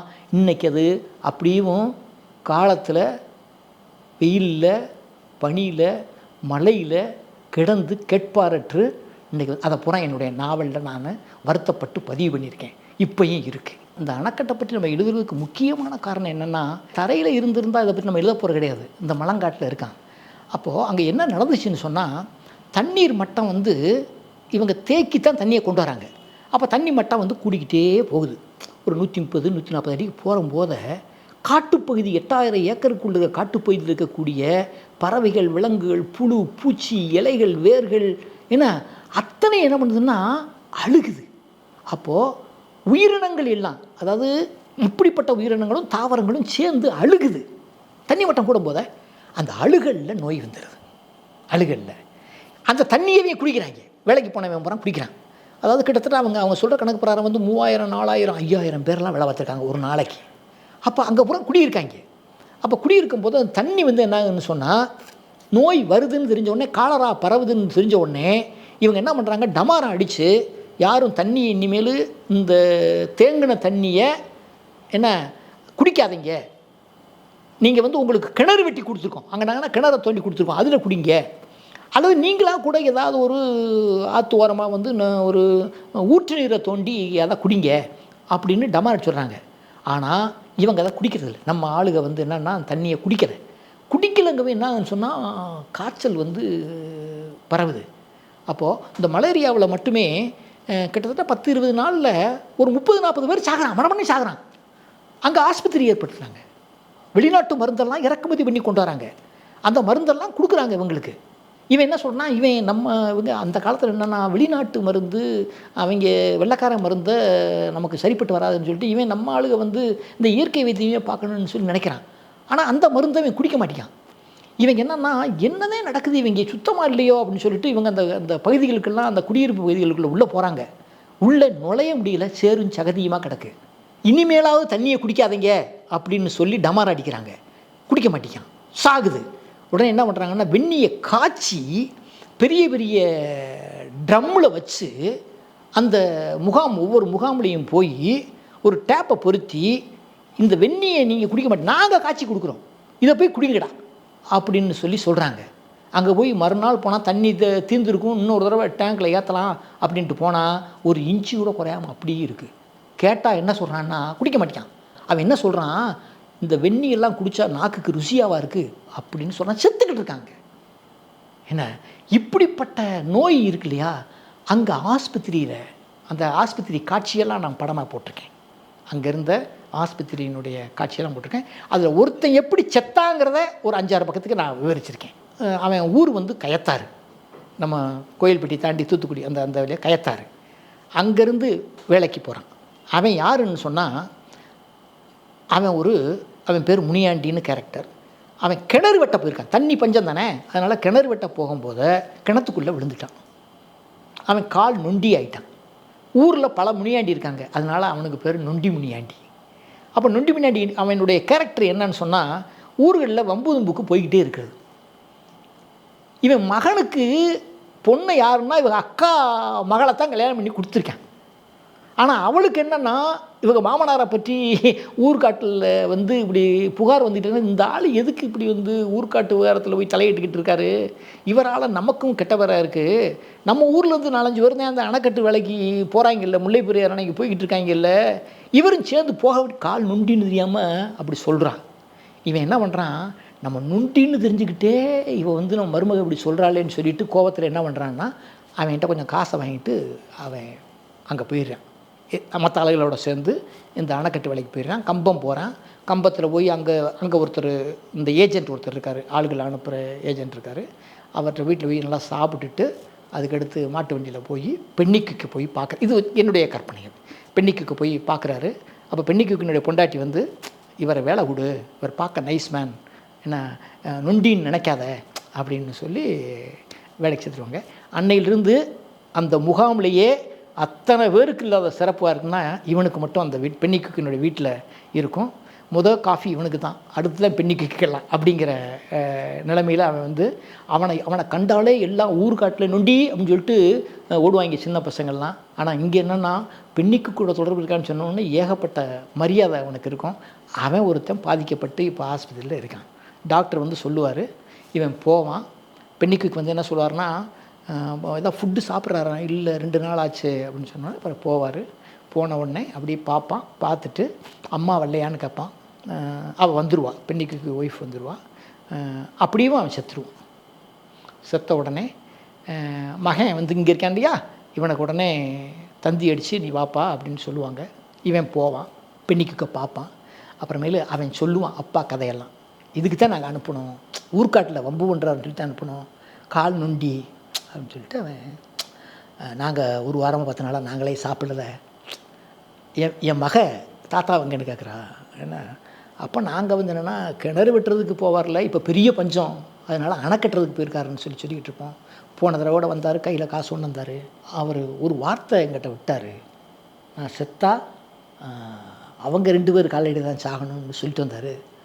அதுபடியே செத்துட்டார். புதைக்கிறது எங்கே அப்படிங்கிறதெல்லாம் நீங்கள் கேட்டீங்களா, இங்கேயே புதைச்சிருங்க, ஏன்னா அவர் இங்கே தான் சாகணும்னு நினச்சாரு அப்படின்னு சொல்லி அவரை வந்து புதைப்பாங்க. அந்த காட்சிகள்லாம் விவரிச்சிருப்போம். அவர் புதைச்ச பணத்தை அன்னைக்கு சமாதி கட்ட முடியாது, அன்னைக்கு கல்லறை கட்ட முடியாது. உடனே நரி இதெல்லாம் வந்து தோண்டி போட்டுரும், உள்ள பணத்தை எடுக்காது, தோண்டி போட்டுரும். மறுநாள் வந்து இப்படி தோண்டி கிடக்குன்னு சொல்லுவாங்க. உடனே அதுக்கான பிறகு அதை சுற்றி வந்து ஒரு தடுப்பு சுவர் கட்டி வச்சுருக்காங்க. அவனை வந்து அப்புறம் எங்கே போகணுன்னு சொன்னால் லாரியில் ஏற்றி ஊருக்கு போ அப்படின்னு சொல்லிட்டு காசு கொடுத்து இவரை ஒரு உதாரணம் மட்டும். அதான் என்னென்னா, இது ஒரே ஒருத்தன் விட்டுட்டு போன கதை அப்படின்னு சொல்லி. இந்த மாதிரி செத்தவன் எத்தனை பேர், 452 பேர் தமிழ்நாட்டுக்காரன் செத்துருக்கான் அப்படிங்கிற ஒருத்தர் சொல்கிறதுக்காக நம்ம வந்து சொல்கிறோம். பிரிட்டிஷ்காரன் 21 பேர் செத்துருக்கான், அவன் சமாதி அங்கே இருக்குது. பிரிட்டிஷ்காரன் 21 பேர் செத்துருக்கான், அவனை தனியாக புதைச்சிருக்காங்க. அதாவது இத்தனை ஆளுக தேவைப்பட்டாங்கன்னா அந்த காட்சி படங்கள் கூட எங்கிட்ட கிடச்சது. ஒரு நான் சம்பள நாள்னு சொன்னாக்கா முத்துன்னு அங்கே பார்த்தா பலசரக்கு கடைகளும். இந்த பலசரக்கு கடை வச்சவன் யாருன்னு மதுரையிலேருந்து போயிருக்காங்க. பலசரக்கு கடை இருக்குது, ஆஸ்பத்திரியில் வேலை பார்க்குறாங்க. என்ன தச்சர்கள் இருக்காங்க, தச்சர்கள் அவங்க கேரளாவிலேருந்து வந்திருக்காங்க, கோயம்புத்தூர்லேருந்து தச்சர்கள் வந்திருக்காங்க, மதுரையிலேருந்து தச்சர்கள் வந்திருக்காங்க, கல் உடைக்கக்கூடிய ஆசாரிகள் நிறையா இருக்காங்க, படகு செய்யக்கூடியவங்க நிறைய பேர் இருக்காங்க. இப்படி அதுக்கடுத்து இன்ஜினியர்கள். அங்கே இருந்த பிரிட்டிஷ்காரங்க மட்டும் 6000 பேர். இது வந்து நமக்கு பிரமிப்பாக இருக்குது. நான் என்ன சொல்கிறேன்னா, 135 வருஷத்துக்கு முன்னால் ஒரு மலை மேலே இப்படி அணையை கட்டி இத்தனை வேலை இழுத்துட்டு போய் என்ன அங்கே அவங்கள தங்க வச்சு சாப்பாடு போட்டு சம்பளம் கொடுத்து, சம்பளம்னா என்னென்னா இன்னொன்று அதில் என்னென்னா அன்னைக்கு தேதிக்கு சம்பளம் ஒரு ஆளுக்கு வந்து 2 அணா 3 அணா வெளியே கீழே நம்ம ஏரியாவில் 2 அணா 3 அணா. அங்கே வந்து என்னென்னா 6 அணா கொடுத்துருக்காங்க. ஒரு அணாங்கிறது 6.5 பைசா 6.25 பைசா ஒரு அணாங்கிறது. அங்கே 2 மடங்கு கூலிங்கவும் எதுக்குடா இங்கே வேலை பார்த்துக்கிட்டு அணைக்கட்டு வேலைக்கு போடான்னு சொல்லி குழம்பிட்டான். ஆனால் அந்த நோய்வாய்ப்பட்ட உடனே அந்த 3000 4000 பேர் அடித்து செத்துருமுடான்னு சொல்லிட்டு எல்லா பேரும் ஊருக்கு கிளம்பி சொல்லாம் அப்படியாமல் எல்லாம் ஓடியான்ட்டான். ஆனால் அப்போ இருந்தவன் அவன் எழுதின குறிப்பிட வெள்ளைக்காரன் எழுதின குறிப்பிடறோம் ஒரு சமயத்தில் 200 பேர் மட்டும்தான் இருந்திருக்காங்க. அந்த 200 பேரும் சேர்ந்து இந்த மலையை உடைச்சிருக்காங்க. செத்தா இங்கேயே சாவமுடா அப்படின்னு சொல்லிட்டு வேலை பார்த்தவன் 200 பேர் இருந்திருக்காங்க. இப்படி தான் இந்த வேலையை வந்து இந்த ஆளுக வந்து நமக்கு என்ன வருத்தம்னா அவங்க வாரிசு யார் யார் இவன் வேலை பார்த்தான் என்ன. இப்போ நான் போய் தேடி அடையிறேன் இவன் வாரிசு இருக்கான்னு தேடி அலைஞ்சன்ல என்ன. எவன் வந்து இதை மாதிரி தேடி அலைஞ்சவன் யார் அப்படிங்கிற கேள்வியை நான் முன்வைக்கிறேன். பிரிட்டிஷ் குறிப்பிடாரமே இந்த தண்ணி படகு போகுது இல்லையா, இந்த படகுல போகணுன்னா தண்ணி எப்பயும் ஒரு மட்டத்தில் இருக்கணும். அப்போது எங்கன மழை பெய்துலேருந்து தண்ணி வருதோ, நீங்கள் இப்போ தேக்கடி போனீங்கன்னா அங்கே ஒரு இப்படி தண்ணி வரும், இப்படி தண்ணி வரும், இப்படி தண்ணி வரும். அப்போ அந்த இடத்துல பூரா ஒரு டேம் கட்டி 100கணக்கான செக் டேம் கட்டியிருக்கான். நல்லா நம்ம லேசான வேலை இல்லை. ஒவ்வொரு இடத்துலையும் செக் டேம் கட்டியிருக்கான், அதாவது குறுக்கணை கட்டியிருக்கான். அந்த குறுக்கணை ஏன் கட்டியிருக்கான்னு சொன்னால் அந்த குறுக்கணைக்கு நடுவில் லாக் அப்படின்னு சொல்லி ஒரு பலகையை பொருத்தியிருக்கான். பலகையை இப்போ தண்ணி வரும்போத அந்த லாக்கை திறந்து விட்டான்னா தண்ணி வரும்போத இப்போ படகு போய்கிட்டே இருக்கலாம்.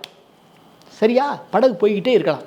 தண்ணியை இங்கே இருக்க தண்ணி நமக்கு தேவை, நம்ம வந்து வெளியே போயிடக்கூடாது, அந்த தண்ணி வந்த திசையை நோக்கியே போயிடக்கூடாதுன்னு சொன்னாக்க லாக்கை உள்ளே போட்டான்னாக்க தண்ணி அங்கிட்டு போகாது, தண்ணி இருந்துகிட்டே இருக்கும். இப்போ படகு போகிறது அதான். படகு வழியாக தானே இந்த சுண்ணாம்பு இந்த ஆளுக வேலைக்கு போகிறவன் எல்லா பயலும் போனது ரோடு கிடையாது, இல்லை வேறு எந்த பாதையும் கிடையாது அங்கே வேலைக்கு போகிறதுக்கு. அப்போ இந்த படகு வழியாக தான் இவன் போயிருக்கான். அப்புறம் படகுக்கு போகணுன்னு சொன்னால் தண்ணி வேணும். அப்போ அந்த லாக் இருக்கு இல்லையா, அந்த இடத்துல இதை திறந்து விடணும் இது பண்ணணும் அப்படிங்கிறதுக்காக என்னென்னா அங்கங்கே காட்டுக்குள்ளே வந்து குடியிருப்புகளை கட்டி கொடுத்தாங்க. அதில் ஒரு வாட்ச்மேனை தான் என்னென்னா புலி வந்து அடித்து அப்படி கொண்டு போட்டுருச்சு. இன்னொருத்தனை பிழைச்சிக்கிட்டான், இன்னொருத்தன் செத்துட்டான். இந்த காட்சியெல்லாம் அவன் எழுதி வச்சுருக்கான் அந்த காட்டுக்குள்ளே. இந்த விலங்குகள் வராமல் இருக்கிறதுக்காக அந்த காவலாளிகளாக இருக்கக்கூடிய குடும்பங்கள் என்ன செய்வாங்கன்னா டம் டம்னு டமாரா அடிச்சுக்கிட்டே இருப்பாங்க. யானை வரக்கூடாது, புலி வரக்கூடாதுங்கிறதுக்காக டமாரா அடிச்சுக்கிட்டே இருப்பாங்களாம். சில பேர் தீப்பெட்டியை பிடிச்சிட்டு தீவெட்டியை பிடிச்சி வாங்கி இருப்பாங்களாம். யானை வரக்கூடாதுங்கிறதுக்காக வச்சு பிடிச்சிருப்பாங்களாம். நரி வந்து உறங்க விடாது. நரி இந்த சாப்பாடு கிடைக்காது, அந்த இடத்துல போய் சாப்பாடு கொடுக்குறதுக்கு வழி இருக்காது. அரவகித்து பட்டினி இடந்து தான் அங்கே காவக்காரன் இருந்திருக்கான், அந்த லாக்குக்கு பின்னாடி இருந்திருக்கான். இதெல்லாம் வந்து தனி கதை. 100கணக்கான செக் டேம் கட்டியிருக்கான்.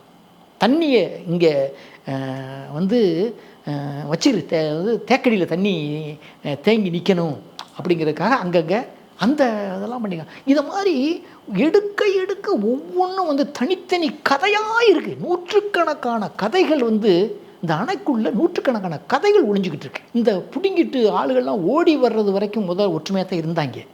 ரெண்டாவது இந்த ஆளுகள்லாம் நோய்வாய்ப்பட்டு பிடிங்கி ஓடியாந்த பிறகு இப்போ நோய்வாய் இல்லைடா அப்படின்னு சொல்லிட்டு அந்த குடியிருப்புகளை பூரா தீ வச்சு எரிச்சிட்டாங்க. இந்த கிருமிகளை, இந்த கால்ரா மூலமாக வரக்கூடிய கிருமிகள்லாம் கொன்னுருவோம், அழிச்சிருவோம்னு சொல்லிட்டு அதை அப்புறம் கிருமிகள்லாம் அழிக்கிறதுக்காக குடியிருப்புகளை அப்புறம் தீ வச்சு எழிச்சிட்டு திருப்பியிருக்கா புது குடியிருப்பு கட்டினோடனே இப்போ நோய் இல்லை, இப்போ இன்னும் கொஞ்சம் சம்பளம் கூட தர்றாங்க. அரிசி வந்து இப்போ பிரமாதமாக இருக்குது. அரிசி அப்படி செஞ்சுருக்கேன். அரிசியை வந்து இதுக்கு முன்னால் பார்த்த அரிசியை விட ரொம்ப தரமான அரிசியை இறக்குமதி பண்ணி கொடுத்துருக்காங்க. என்ன இப்போ இதை வந்து சாராயம் கொடுத்துருக்காங்க. இப்போ இந்த வேலையெல்லாம் பண்ண உடனே பிடிங்கி ஓடுறா வேலைக்கு திருப்பியிருக்கா போயிருக்காங்க.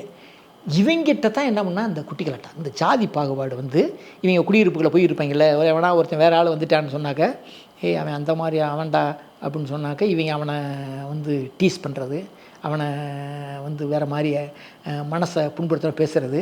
அப்போ வந்து பெண்ணிக்கு வந்து அதை வந்து நான் எதையும் தாங்கிக்கிறேன், இதை மட்டும் என்னால் தாங்க முடியாது, எந்த பிரச்சனையாலும் தாங்கிக்கிறவேன், மனித பாகுபாடை தாங்க முடியாது அப்படின்னு சொல்லி பெண்ணிக்கு சொல்லி கடைசியில் அந்த இவர் லோகன் இருக்கார் இல்லையா, அவர் வந்து இது இங்கே மட்டும் கிடையாதுங்க, இந்தியா முழுசு இந்த பிரச்சனை இருக்குது, நம்ம தடைப்பட்டு சொன்னால் அணை போயிடும், எவன் எங்கெங்கே இருக்கானோ அங்கங்கே இருந்து போட்டான், அவனுக்கு வசதியை செஞ்சு கொடுத்துட்டு போவோம், இதை நம்ம பெருசுப்படுத்த வேண்டாம்னு சொன்னோடனே பெண்ணிக்கு வந்து சரி பார்ப்போம் அப்படின்னு சொன்னோடனே அதே மாதிரி இவர் என்ன செய்வார்னா தனித்தனி குடியிருப்புகளை வைப்பாங்க. அவன் வந்து வேட்டையாடுறதுல கெட்டிக்காரனாக இருப்பாங்க சில பேர். அவங்க அங்கே வந்து கடமான்னு இருக்கும், இப்போயும் கடமான் நிறையா இருக்கும், போகும்போது பார்த்தோம்னா கடமானாக இருக்கும். அது வந்து புலிக்கு நல்ல உணவு, புலிக்கு நல்லா திங்கும். நல்லா அந்த கடமான அவங்க வெட்டிகிட்டே ஏற்றுவாங்க. இவங்க வந்து அந்த முகாமுக்கு போகும்போது அந்த கறி வாடை அடிக்கும், மிச்ச கறியெல்லாம் கம்பியில் எட்டி தொங்க போட்டிருப்பாங்க. என்ன அப்புறமேல நல்லா இருக்கேடா போய் கேட்டு பார்ப்போம்னு சொல்லிட்டு இவங்க அங்கே அந்த முகாமுக்குள்ளே லேசாக போவாங்க. அவங்க வந்து வேணுமா அப்படின்னு கேட்பாங்க, இந்தா அப்படின்னு கொடுப்பாங்க. இவங்க காசு கொடுப்பாங்க. அவங்க சிச்சி காட்டில் விளையிற கறிக்கு எதுக்கியா அப்படின்னு சொல்லி அவங்க வந்து வாங்க மாட்டாங்க. 2 பேரும் பிறகு வந்து ஒற்றுமையாக வாழ்ந்தது மாதிரி எனக்கு கிடைச்ச காதுவழி செய்தியை கதையில் கொண்டு வந்திருக்கேன். இந்த கதையினுடைய கருவே அதுதான். வேறு ஒருத்தன் சொன்னாக்க ஆனால் வந்து இப்படி உடஞ்சி இருக்கும்போது இதை கட்டியிருக்கக்கூடிய 100க்கு 100 சாத்தியமே கிடையாது. அதனால் இவன் என்ன பண்ணுறாருன்னா அப்போ வந்து இந்த அணை கட்டுமானத்துக்குள்ள பொருள்களோ இந்த கட்டுமான டெக்னாலஜியோ எதுவுமே இல்லை. அது சுருக்கமாக சொல்லிடுறேன். அது எப்படின்னா அணையை வந்து கட்டுறதுக்கு முன்னால் என்ன பண்ணுறாங்கன்னா அங்கே மூங்கில் மரங்கள் நிறைய இருக்குது, இப்போயும் இருக்குது. அந்த மூங்கில் மரத்தை பார்க்குறதுக்காகவே நான் போன படம் எடுத்து வந்திருக்கேன். இந்த படத்தில் போட்டிருக்கேன் நான். பெரிய பெரிய மூங்கிலாக இருக்கும். இதை 2ஆக உடைச்சி அதுக்குள்ளே கல்லுகளை வைக்கிறாங்க. கல்லுகளை வச்சு இந்த 2ஆக கீறப்பட்ட அந்த மூங்கிலை அப்படி தச்சிடுறாங்க. தச்ச உடனே உள்ளுக்கு வந்து கல்லாக இருக்கும், பயங்கரமான வெயிட்டாக இருக்கும். இப்போ என்ன பண்ணுறாங்கன்னா பலகைகளை அறுத்து பாக்ஸ் மாதிரி செஞ்சு இதை கீழே இறக்குறதுக்கு இதை வந்து கீழே கூட்டி தச்சர்களை வச்சு இந்த கல் இருக்கக்கூடிய மூங்கிலை வந்து உள்ளே தச்ச உடனே படகுல கொண்டு போய் அப்படி இறக்குறாங்க. உள்ளே போகுது. அடியில் ஒரு பலகா, சதுர பலகா இருக்குது. இப்போ படகுல போன மணிக்கு கம்பியை வச்சு என்ன பண்ணுறாங்க, அடியில் போய் இருக்கிறப்பல ஆணி அடித்தது மாதிரி பெரிய நங்கூர மாதிரி என்ன பண்ணுறாங்க, உள்ளே வச்சு இடிச்சிடுறாங்க. அப்போ நான் பாக்ஸ் நிற்கிது. பாக்ஸ் எங்கே நிற்கிதோ தண்ணி வந்து ஒரு பக்கமாக விலகி போய்கிட்டே இருக்குது. இப்போ போனோடனே இப்போது இந்த பாக்ஸை வந்து இருந்தோடனே தண்ணி விலகி போனோடனே இப்படி அடைச்சிக்கிட்டே போகிறாங்க. ஒரு இடத்துல போன உடனே அந்த அணை கட்டு நதி இருக்கு இல்லையா, ஆறு இருக்குல்ல, அந்த ஆறு வந்து திடீர்னு ஒரு 50 அடி ஆழத்துக்கு 20 அடி பள்ளமாக கிடக்கு. தண்ணி காலங்காலமாக வந்திருக்கும்ல, சில இடத்துல பண்டமார்க்கில் தண்ணி போகும். அது பண்டமார்க்கில் போய் ஒரு 50 அடி நீளத்துக்கு 20 அடி ஆழத்தில் கிவி பள்ளமாக கிடக்கு. அப்போ இது என்ன செய்ய, எப்படி பழம் அடைக்க முடியும், கீழே வந்து ஓட்டை இருக்குல்ல அப்படின்னு சொன்னோன்னா மலையில் இருக்க கல்லை உடச்சி கொண்டு போய் அந்த 50 அடி நீளத்துக்கு 20 அடி ஆழத்துக்கு கற்களை போட்டு நிரப்புறாங்க. மிகப்பெரிய வேலை. நிரப்பி முடிச்சாச்சுன்னு சொன்னாக்க அதுக்கு மேலே பலகை அடிச்சிடலாம். பலகை அடித்து அதுலேருந்து இந்த உள்ளே வந்து காங்கிரீட் மாதிரி சுவரை கட்டி தண்ணியை வெளியே கொண்டு போயிட்டு அணையை வந்து இங்கிட்டு ஒரு அணை, இது ஒரு அணை, இதுக்கு பின்னாடி இதே மாதிரி ஒன்று. அப்போ நடுவில் இருக்கிறத வந்து தண்ணியை பம்ப் பண்ணி மோட்டரை வச்சு எடுத்துட்டோம்னு சொன்னாக்க நடுவில் சுவரை அணையை கட்டிடலாம் அப்படின்னு முதல் திட்டம் போட்டுறாங்க. கல்லை போட்டுட்ருக்காங்க. கல்லெல்லாம் போட்டு முடிச்சிட்டாங்க. கல்லை போட்டு முடித்த உடனே மழை, தாறுமாறான மழை. தண்ணி எங்கே வரும், அந்த நடுவில் இருக்கக்கூடிய அந்த கல் போட்ட இடம் இருக்கு இல்லையா, அந்த கல்லை பூரா இருந்த இடம் தெரியாமல் அரிச்சிட்டு போயிடுச்சு. இந்த பாக்ஸும் போயிடுச்சு. முதல்ல இவர் என்ன செய்ய முடியும், இவரால் ஒன்றும் செய்ய முடியலை. திருப்பி என்ன பண்ணுறாரு, அதே மாதிரி பண்ணி இந்த பாக்ஸை செஞ்சு இதே மாதிரி அடைச்சி இதே சிஸ்டத்தில் போட்டு உள்ளே வந்து என்ன பண்ணுறாருன்னா பாக்ஸுக்கு உள்ளே வந்து என்ன பண்ணுறாருன்னா இப்படி அடைக்க வேண்டியது. இங்கிட்டு ஒரு பலகை அடைச்சிட்டே போகிறாங்க. அந்த பலகைக்குள்ளே தண்ணி வரும் இல்லையா, இந்த பாக்ஸுக்குள்ளே முழுசும் மணல் மூடையில் போடுறாங்க. மணலை அந்த உயரத்தை கூட்டி, அந்த பாக்ஸினோட உயரத்தை ஒரு 3 அடி கூட்டிட்டு உள்ளே வந்து மணல் மூடைகளை போடுறாங்க. ரெண்டாவது அந்த மூடையில் போட்டாலுமே கூட அந்த பலகை செருகி இருப்பாங்கல்ல, இந்த இடத்துல வந்து தண்ணி வருது. மணல் இருந்தாலுமே கூட இந்த 2 பலகை செருகி இருக்கிற இடத்துல கூட தண்ணி வருது. அப்போ என்ன பண்ணுறாங்கன்னு இந்த வேலைக்காரங்க பூரா இப்படி வந்து காலை, ஒவ்வொருத்தன் காலை இப்படி அகலமாக வச்சுக்கிட்டு இங்கிட்டு ஒருத்தன் கை இப்படி பிடிச்சி அந்த பலகா இருக்கு இல்லையா, அந்த மணல் இருக்கு இல்லையா, இதை பிடிச்ச வாடிக்கு விடின்னு இருக்கு. இதுதான் நம்மளை வந்து கண்ணீர் வர வச்ச கதை. இதை நான் வந்து ரொம்ப உணர்ச்சி வசப்பட்டு எழுதுனது. நான் ஒவ்வொரு தடவையும் இதை எழுதும் போதையும் வாசிக்கும் போதையும் நானே தனியாக அழுதுருக்கேன். இந்த கையை வச்சு பிடிச்ச வாணிக்கு இப்படி இருந்திருக்காங்க. தண்ணி வந்து ஐஸ் கட்டியாக இருக்குது, அதுக்குள்ளே நின்றுருக்காங்க. இது வந்து இதெல்லாம் போட்டு இவங்களுக்கு முன்னால் பலகையை அடைச்சி இவங்களுக்கு முன்னால் அதுக்குள்ளே மணல் அள்ளி போட்டிருக்காங்க. மணலுக்குள்ளே இவங்க புதஞ்சிருக்காங்க. மணலுக்குள்ளே இவங்க நிற்கிறாங்க. தண்ணி கம்ப்ளீட்டாக நின்ன உடனே இப்போ லீக் இல்லை அப்படின்னு தெரிஞ்ச உடனே ஒவ்வொருத்தனவா தூக்கி மேலே தூக்கியிருக்காங்க. மேலே இந்த ஆளுகளை தூக்கியிருக்காங்க. இப்போது அந்த இதெல்லாம் முடிச்சுட்டு நீ வந்து அங்கிட்டும் கட்டிட்டோம்னு சொன்னாக்க அணையை கட்டிடலாம் அப்படின்னு சொன்ன உடனே திரும்பவும் திட்டமிட்டு பெஞ்சது மாதிரியே மழை வெள்ளம் அடிச்சிட்டு போச்சு. எல்லாத்தையும் அடிச்சிட்டு போயிடுச்சு. இந்த இந்த இந்த பலகைகள் எல்லாமே அதையும் அடிச்சிட்டு போயிடுச்சு. அப்போ என்ன செய்யணும்னு தெரியாமல் சரி அடுத்த என்ன செய்யலாம்னு சொல்லி அந்த இடத்த வந்து திருப்பி பலகை அடைச்சி பார்க்குறாங்க. அந்த பலகை அடைச்சிருந்ததுனால எல்லா இடத்துலையும் பலகை அடைச்சிருந்தாங்கல்ல. அப்போது இங்கே வந்து பார்த்தா செகதியாக கிடக்கு. அங்கிட்டிருந்து வந்த ஆற்றுல வந்த செகதி முழுசும் இருக்குது. அது வந்து பல்லாயிரம் டன் செகதி சேரு இருக்குது. அள்ளுறாங்க. இந்த செகதியை பூரா அள்ளுறாங்க. அள்ளிட்டு கீழே பார்த்தா உள்ளே இருந்து ஃபவுண்டன் மாதிரி நீரூற்று மாதிரி பீச்சி அடிக்குது. தண்ணி உள்ளே இருந்து பீச்சி அடிக்குது. அப்போ அதை பூரா லேசாக வகுந்து விட்டு தண்ணியை ஒரு பள்ளத்தில் விட்டு மோட்டரை போட்டு பம்பை தட்டி விட்டு தண்ணியை எல்லாம் வெளியேற்றிட்டு என்ன கட்டுவோம், திருப்பி இருக்க கட்டுவோம்னு சொல்லிட்டு அப்போ பார்த்து கொஞ்சம் நல்ல சாதகமான சூழ்நிலை இருந்திருக்கு. மழைகள் இல்லாத மாதிரி இருந்திருக்கு. வந்துடனே ஒரு 30 அடி உயர வரைக்கும் கட்டிட்டாங்க. அந்த பலகாய்க்கு பின்னாடி கட்டிட்டாங்க. கட்டி முடித்தா 3ஆவது நாளில் 30 அடி வந்துடுச்சு. பின்னாடி ஒரு 10 அடி சுவரை கட்டிக்கிட்டு இருக்காங்க. இடையில தான் டேம் வரப்போகுது. இப்போது அந்த 30 அடியும் காலி மழை. இப்போ வந்து இவங்க என்ன பண்ணுறாங்கன்னா, நீ கட்ட வேண்டாம், நீ வேலையை முடிச்சோன்னு சொல்லி பிரிட்டிஷ் கவர்மெண்ட் வந்து உனக்கு லாயக்கு இல்லை, வீணாவில் செலவழித்து வைக்கிறேன்னு சொல்லிட்டு பென்னிக்குக்கு வந்து நிப்பாட்ட சொல்கிறாங்க. நிப்பாட்ட சொன்னப்பறம் தான் அதுக்கடுத்து சில வாய்வழி செய்திகளை வச்சு அவர் லண்டனுக்கு போய் அவர் சொத்தெல்லாம் விற்றுட்டு வந்த வாய்வழி செய்திகள் எல்லாம் வந்து நான் கதையில் சேர்த்து திருப்பி வர்றாரு. வேலையை துவங்குறாரு. வேலையை துவங்கும் போத புது யுக்தியோடு அவர் வந்து இதை கட்டிடணும் அப்படின்னு அவருக்கு இன்னொரு டெக்னிக்கு வந்து அந்த அணைக்கு பேர் வந்து காஃபர் அணை அப்படின்னு பேர். அதை கட்டுறாரு. காஃபர் அணை அப்படின்னு சொன்னால் என்னென்னா, நம்ம இந்த கிராமங்களில் ஓடு வந்து ஒன்றோட ஒன்று இருக்கும் இல்லையா, இந்த இப்படி இருக்கும், உள்ளே வந்து இப்படி பின்னி இருக்கும், அதாவது இன்டர்லாக்குடு. அந்த திட்டத்தில் என்ன பண்ணுறாருன்னா பூரா இன்டர்லாக் பலகைகளை செருகிட்டு தண்ணி போகிறதுக்கான வழியை ஒரு சுரங்கப்பாதையை தனியாக கட்டிடு. இந்த பலகையை வச்ச உடனே தண்ணி அங்கே போயிடணும் அப்படின்னு சொல்லிட்டு தெற்கு பக்கத்தில் ஒரு சுரங்கப்பாதையை அமைக்கிறாரு.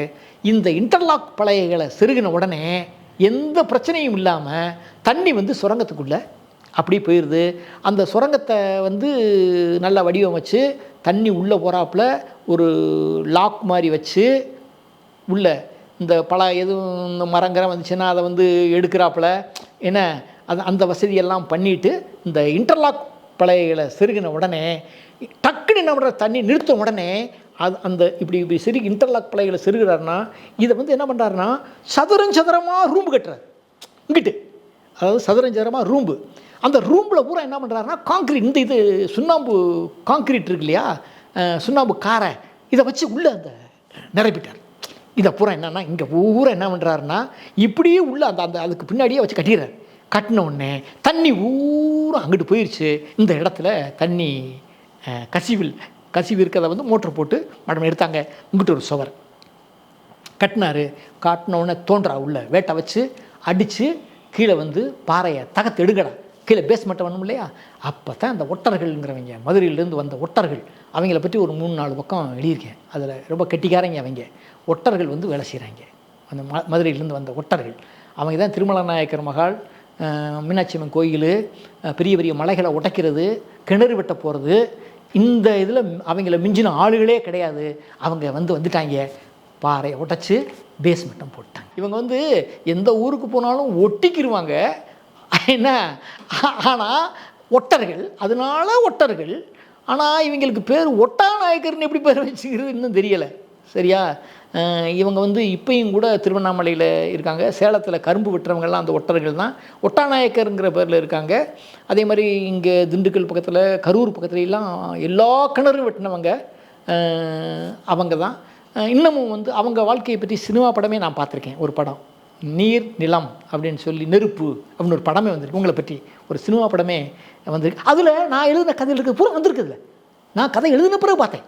ஆனால் அந்த நம்ம சொல்கிற செய்திகள் இல்லாமல் அவங்களுடைய பண்பாடு, அவங்க கலாச்சாரம், எப்படி குடிப்பாங்க, ஆணும் பெண்ணும் வெளியே ஊருக்கு ஒதுக்குப்புறமா எப்படி குடிசை போட்டு வாழ்வாங்க, வேலைக்கு போவாங்க, என்ன நல்லா சாப்பிடுவாங்க, என்வி பிரியர்கள், என்ன என்னென்ன சொல்கிறோமோ அது பூரா வந்து அவங்க வாழ்க்கையில் அவங்களுடைய பண்பாடு வந்து உண்மையிலேயே நமக்கு ஆச்சரியமாகவும் இருக்கும்.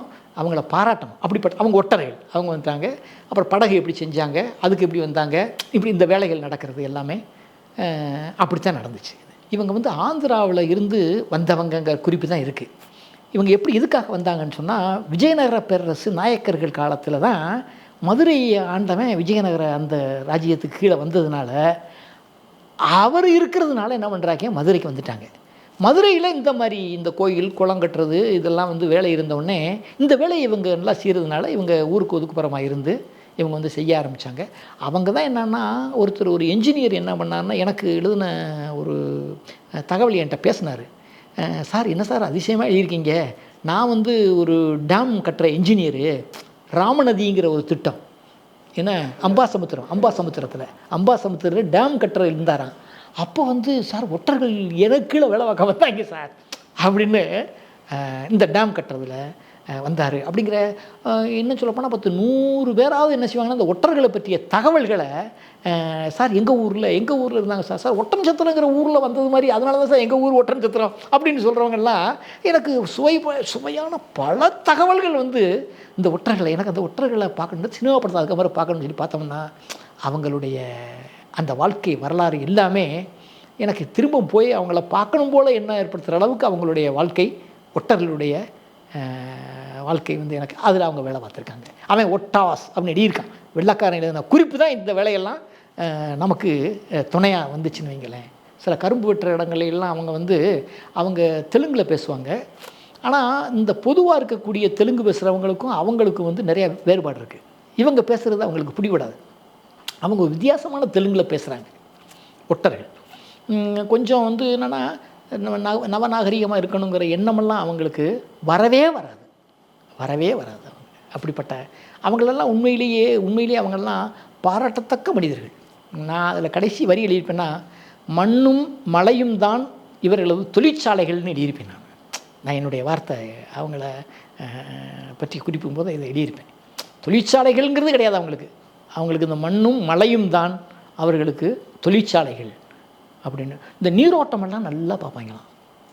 அப்படியும் வச்சுக்கிட்டு இந்த இடத்துல தண்ணி இருக்குது அப்படிங்கிறத கரெக்டாக சொல்லிடுவாங்க. ஜியாலஜிஸ்ட் அவங்க அப்படிப்பட்ட ஆளுக இந்த ஒட்டர்கள். நம்ம தஞ்சாவூரை சொல்கிறோம் இல்லையா, இப்போ அந்த அந்த தேனி மாவட்டத்தை உள்ளே நுழைஞ்சிரும்னு சொன்னாலே எப்படி கிடந்த ஊர், இப்படி நம்ம அந்த பழைய காலத்தை நம்ம நேரடியாக பார்த்ததில்ல, காட்சிகளை நம்ம படிச்சிருக்கோம். ஆனால் இப்போ அங்கே போகும்போது அந்த பசுமையாக எல்லா இடமும் தண்ணி பஞ்சம் இல்லாமல் எங்கட பார்த்தாலும் தண்ணி ஓடிக்கிட்டு தான் இருக்குது. எங்கட பார்த்தாலும் தண்ணி என்ன ஓடிக்கிட்டு இருக்கு. அந்த இன்னொன்று என்ன, நான் எதுக்குன்னா, தண்ணீர் வளம் நிறையா இருந்துச்சுன்னா மனசும் நல்லா இருக்கும். மனசு வளமாயிரும்.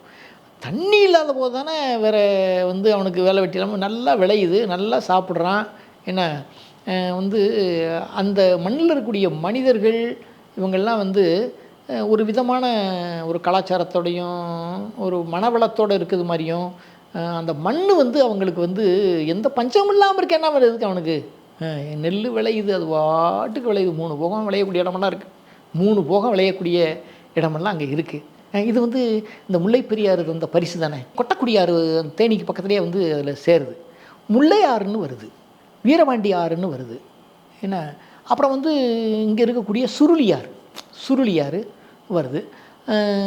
இதெல்லாம் அங்கேருந்து வருது.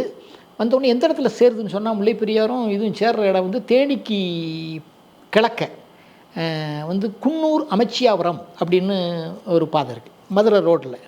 அது உள்ளே கூடி ஒரு ட்ரெயின் ட்ராக் போகுது, ஒரு பாலம் இருக்குது. அந்த பாலத்துக்குள்ளே கூடி போனோம்னா கிட்டத்தட்ட ஒரு 2 கிலோமீட்டர் ரோடு, கொஞ்சம் தார் ரோடு இருக்கும். தார் ரோட்லேருந்து பிரிஞ்சு போனோம்னா மண் ரோடு வரும். அந்த மண் ரோட்டில் போனோம்னா வயல்கள் தான். அந்த வயல்களுக்குள்ளே போய்த்தான் இந்த இடத்த பார்க்க முடியும். அது வந்து நான் வாழ்க்கையில் மறக்க முடியாத அந்த ரெண்டையும் சேர்ற இடத்த பார்த்தது வந்து என் கண்ணுக்குள்ளே மறக்கவே முடியாத அந்த 2 ஆறும் சேர்ற இடம் வந்து அவ்வளவு அருமையான கண்கொள்ளா காட்சி. என்ன அப்போத்தான் நினச்சேன், வைகை ஆறு வந்து சும்மா தண்ணி கொஞ்சம் போல வருது, இங்கிட்டு பார்த்தா முல்லைப்பெரியார் தண்ணி வந்துக்கிட்டு இருக்கு, ஆர்ப்பரித்து வருது. அதெல்லாம் ஓடி ஓடி ஃபோட்டோ எடுத்தோம். அந்த பாறையில் நின்று அந்த காட்சியெல்லாம் மறக்க முடியாத ரெண்டும் இணையிற. ஏன்னா இந்த இடத்தெல்லாம் பெண்ணிக்கு பார்த்துருப்பார்லன்னு நான் எழுதியிருக்கேன். இந்த இடத்துல தான் அவன் சேர்க்கணும் அப்படின்னு சொல்கிற அந்த காட்சி. அதாவது என்னென்னா, ஒரு புத்தகத்தை எழுதுறது அப்படிங்கிறது புத்தகத்தை படித்து எழுதியிருக்காங்க. ஆனால் எல்லா இடத்தையும் நான் போய் பார்க்காம எழுதக்கூடாதுன்னு ஒரு முடிவு பண்ணியிருந்தேன். கிட்டத்தட்ட எல்லாத்தையும் நான் பார்த்த நிறைவு தான் வந்து இதை வந்து ஒரு உயிர்ப்புடன் எழுத முடிஞ்சிருக்கு. இந்த இடத்தெல்லாம் பார்க்காம எல்லாம் இப்போ வந்து இணையமிடம் இந்த இடத்துல இருக்கிறது, அங்கே இருக்கிறது, தேனி கிழக்கே பார்த்தால் இருக்கும் அப்படின்னா இங்கே எவனோ ஒரு எழுதி வச்சு எழுதுறதை விட நான் பார்த்துட்டேன். அந்த இடம் எனக்கு தெரியும். நான் எழுதுகிற தோணியே தனியாக இருக்கும், ஒரு உயிர்ப்புடன் இருக்கும். அதுதான் அந்த அந்த 2 இணையிற இடம். காமராஜர் கட்டினது வந்து 1959 தான் இந்த வைகை அணையை கட்டுறாரு. ஆனால் முல்லைப்பெரியார் அணை வந்து 1895 கட்டிட்டார். அதுக்கு பிறகு கட்டினது தான், பல ஆண்டுகள் கழித்து கட்டினது தான் வைகை அணை. நான் வந்து சிவகாசியில் ஒரு புத்தக கடை வச்சுருக்கும் போது ஒருத்தர் வந்து அவர் ஊர் வந்து திருநெல்வேலி. ஏன்னா அவர் திருநெல்வேலி வந்தவர் வந்து இந்த ஊருக்காரர். ஒரு பத்திரிக்கையை என்கிட்ட போட்டு போயிட்டார். அதில் அரைப்பக்க கட்டுரை இருந்துச்சு. அந்த கட்டுரையை நான் படிக்கிறேன். அது வந்து அது என்னைக்கு தேதி, அந்த நாளிதழில் என்னைக்கு தேதி போட்டிருக்குன்னா, பெண்ணிக்குனுடைய இறந்த நாளுக்கு வந்த கட்டுரை. அது மார்ச் 9 பெண்ணிக்கு இறக்குறாரு. மார்ச் 9 வந்த பத்திரிக்கையில் அவரை நினைவுபடுத்தும் விதமாக இவன் கட்டுரை எழுதியிருக்காங்க. அவனை ஒருத்தன், அவன் பேரை படித்து பார்த்தா இசக்கி பாண்டியன்னு ஒன்று இருந்துச்சு. அவன் திருநெல்வேலி. கீழே ஃபோன் நம்பர் இருந்துச்சு. அரை பக்கத்து படித்து பார்த்தா அந்த வரலாறெல்லாம் படித்தோடனே இப்படிப்பட்ட ஆனை மலை மேலே கட்டியிருக்காங்க, இப்படி வறண்டு கிடந்த பூமி வெள்ளைக்காரன் கட்டினா. அப்போ நான் வந்து இதை நம்ம வந்து ஆச்சரியமாக இருக்கே, இவனை பற்றி எழுதுனேன்னு சொல்லி அந்த கட்டுரையை நான் என்ன பண்ணேன், கட் பண்ணி வச்சுட்டேன். இன்னமும் அந்த கட்டுரையை வச்சுருக்கேன். இந்த கட்டுரையை அதாவது 2012 அதுதான் மூலம். உடனே அந்த ஆளுக்கு பேசினேன் நான், சார் இதெல்லாம் எங்கே சார் எடுத்தீங்க அப்படின்னு சொன்னேன். சார் இது வந்து நான் மதுரையில் கொஞ்சம் கிடச்சது, பெண்ணிக்கு சிலை இருக்கக்கூடிய ஒரு இடம் பிடபிள்யூடி ஆஃபீஸ் இருக்குது, அங்கே வந்து போய் பார்த்தேன், கொஞ்சம் கொடுத்தாங்க, திருப்பி அவங்க வந்து பயந்துக்கிட்டு என்கிட்ட எதுவும் கொடுக்க மாட்டேங்காங்க, எதுவும் தகவல் கொடுக்க மாட்டேங்காங்க. அப்போ நான் போனால் கிடைக்கும் சார், அங்கங்கே போனால் தகவல் நிறையா கிடைக்கும் சார் அப்படின்னு சொன்னவர், நாளைக்கு உங்களை பார்க்க வரலாமா சார்ன்னு சொல்லி இந்த கட்டுரை எழுதினவர் என்னையே பார்க்க வந்துட்டார் சிவகாசிக்கு. இசக்கி பாண்டிய. எனக்கு உண்மையிலேயே என்னடா ஒரு கட்டுரை எழுதினவரை நம்ம பேசணும், அந்த ஆள் நம்மளை பார்க்க வர்றாரே அப்படின்னா நம்மளை மாதிரி ஈடுபாடு இருக்கிறதான் வருது அப்படின்னு சொன்னோன்னா, அதுக்கு பிறகு தான் என்னென்னா இதை பற்றி வரக்கூடிய செய்திகளை பூரா நான் கொஞ்சம் கொஞ்சமாக வந்து கட் பண்ணி வச்சுக்கிட்டு இருந்தேன். இந்த முல்லைப்பெரியாரை பற்றிய ஏதாவது ஒரு சின்ன பிரச்சனையை கூட நான் பத்திரிகைகளுக்கு எழுதினேன். நான் 2 தடவை அந்த கட்டுரைகள் எழுதியிருக்கேன். அந்த 2 கட்டுரையும் பிரசுரம் பண்ணாங்க பத்திரிகைகளில் அந்த கட்டுரைகளை. அப்படிங்கும்போது அப்படி வந்துகிட்டே இருந்துச்சு. அப்போ 2019 வந்து நான் வைகை ஆதி உற்பத்தியாகக்கூடிய அந்த மேகமலைக்கு போயிட்டு வந்தேன். அப்புறம் 2020 ஒருத்தன் வந்து பெண்ணிக்கு அமர்ந்த நாற்காலி இப்படி கிடைக்கிறதுன்னு ஒரு கட்டுரையில் ஒருத்தர் எழுதியிருந்தான், ஹிண்டு பேப்பரில் ஒரு ஆள். என்ன உடனே அதை கட் பண்ணி எடுத்து வச்சுக்கிட்டேன்.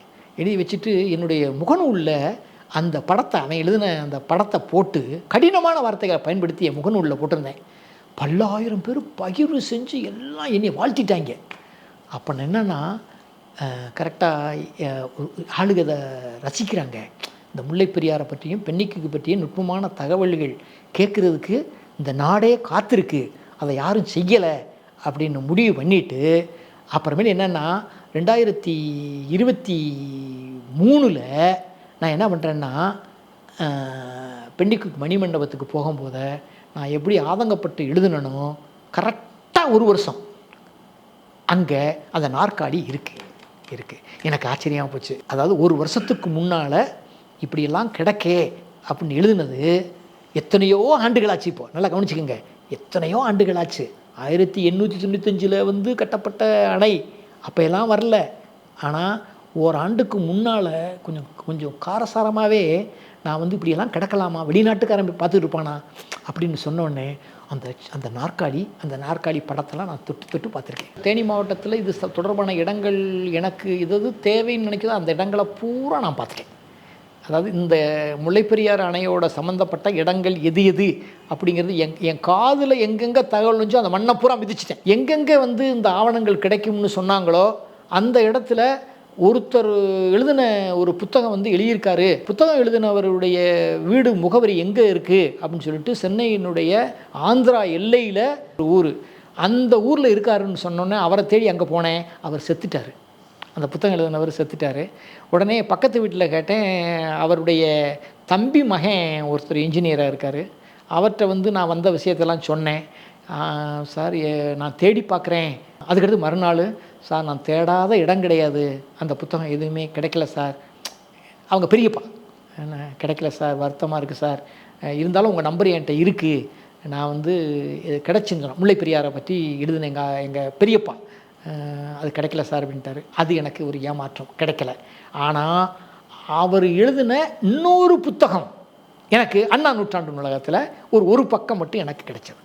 அதே ஆள் எழுதின ஒரு புத்தகம் வந்து எனக்கு ஒரு பக்க செய்தியை மட்டும் கிடச்சது.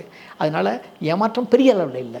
ஆனால் இதுவே போதும்னு நான் முடிவு பண்ண பிறகு தான் இதை நிறைவாக நம்ம எழுதிடலாம் அப்படின்னு முடிவு பண்ணி எழுதிட்டு பெண்ணிக்கு காலடியில் போய் இந்த புத்தகத்தை வச்சுட்டேன்.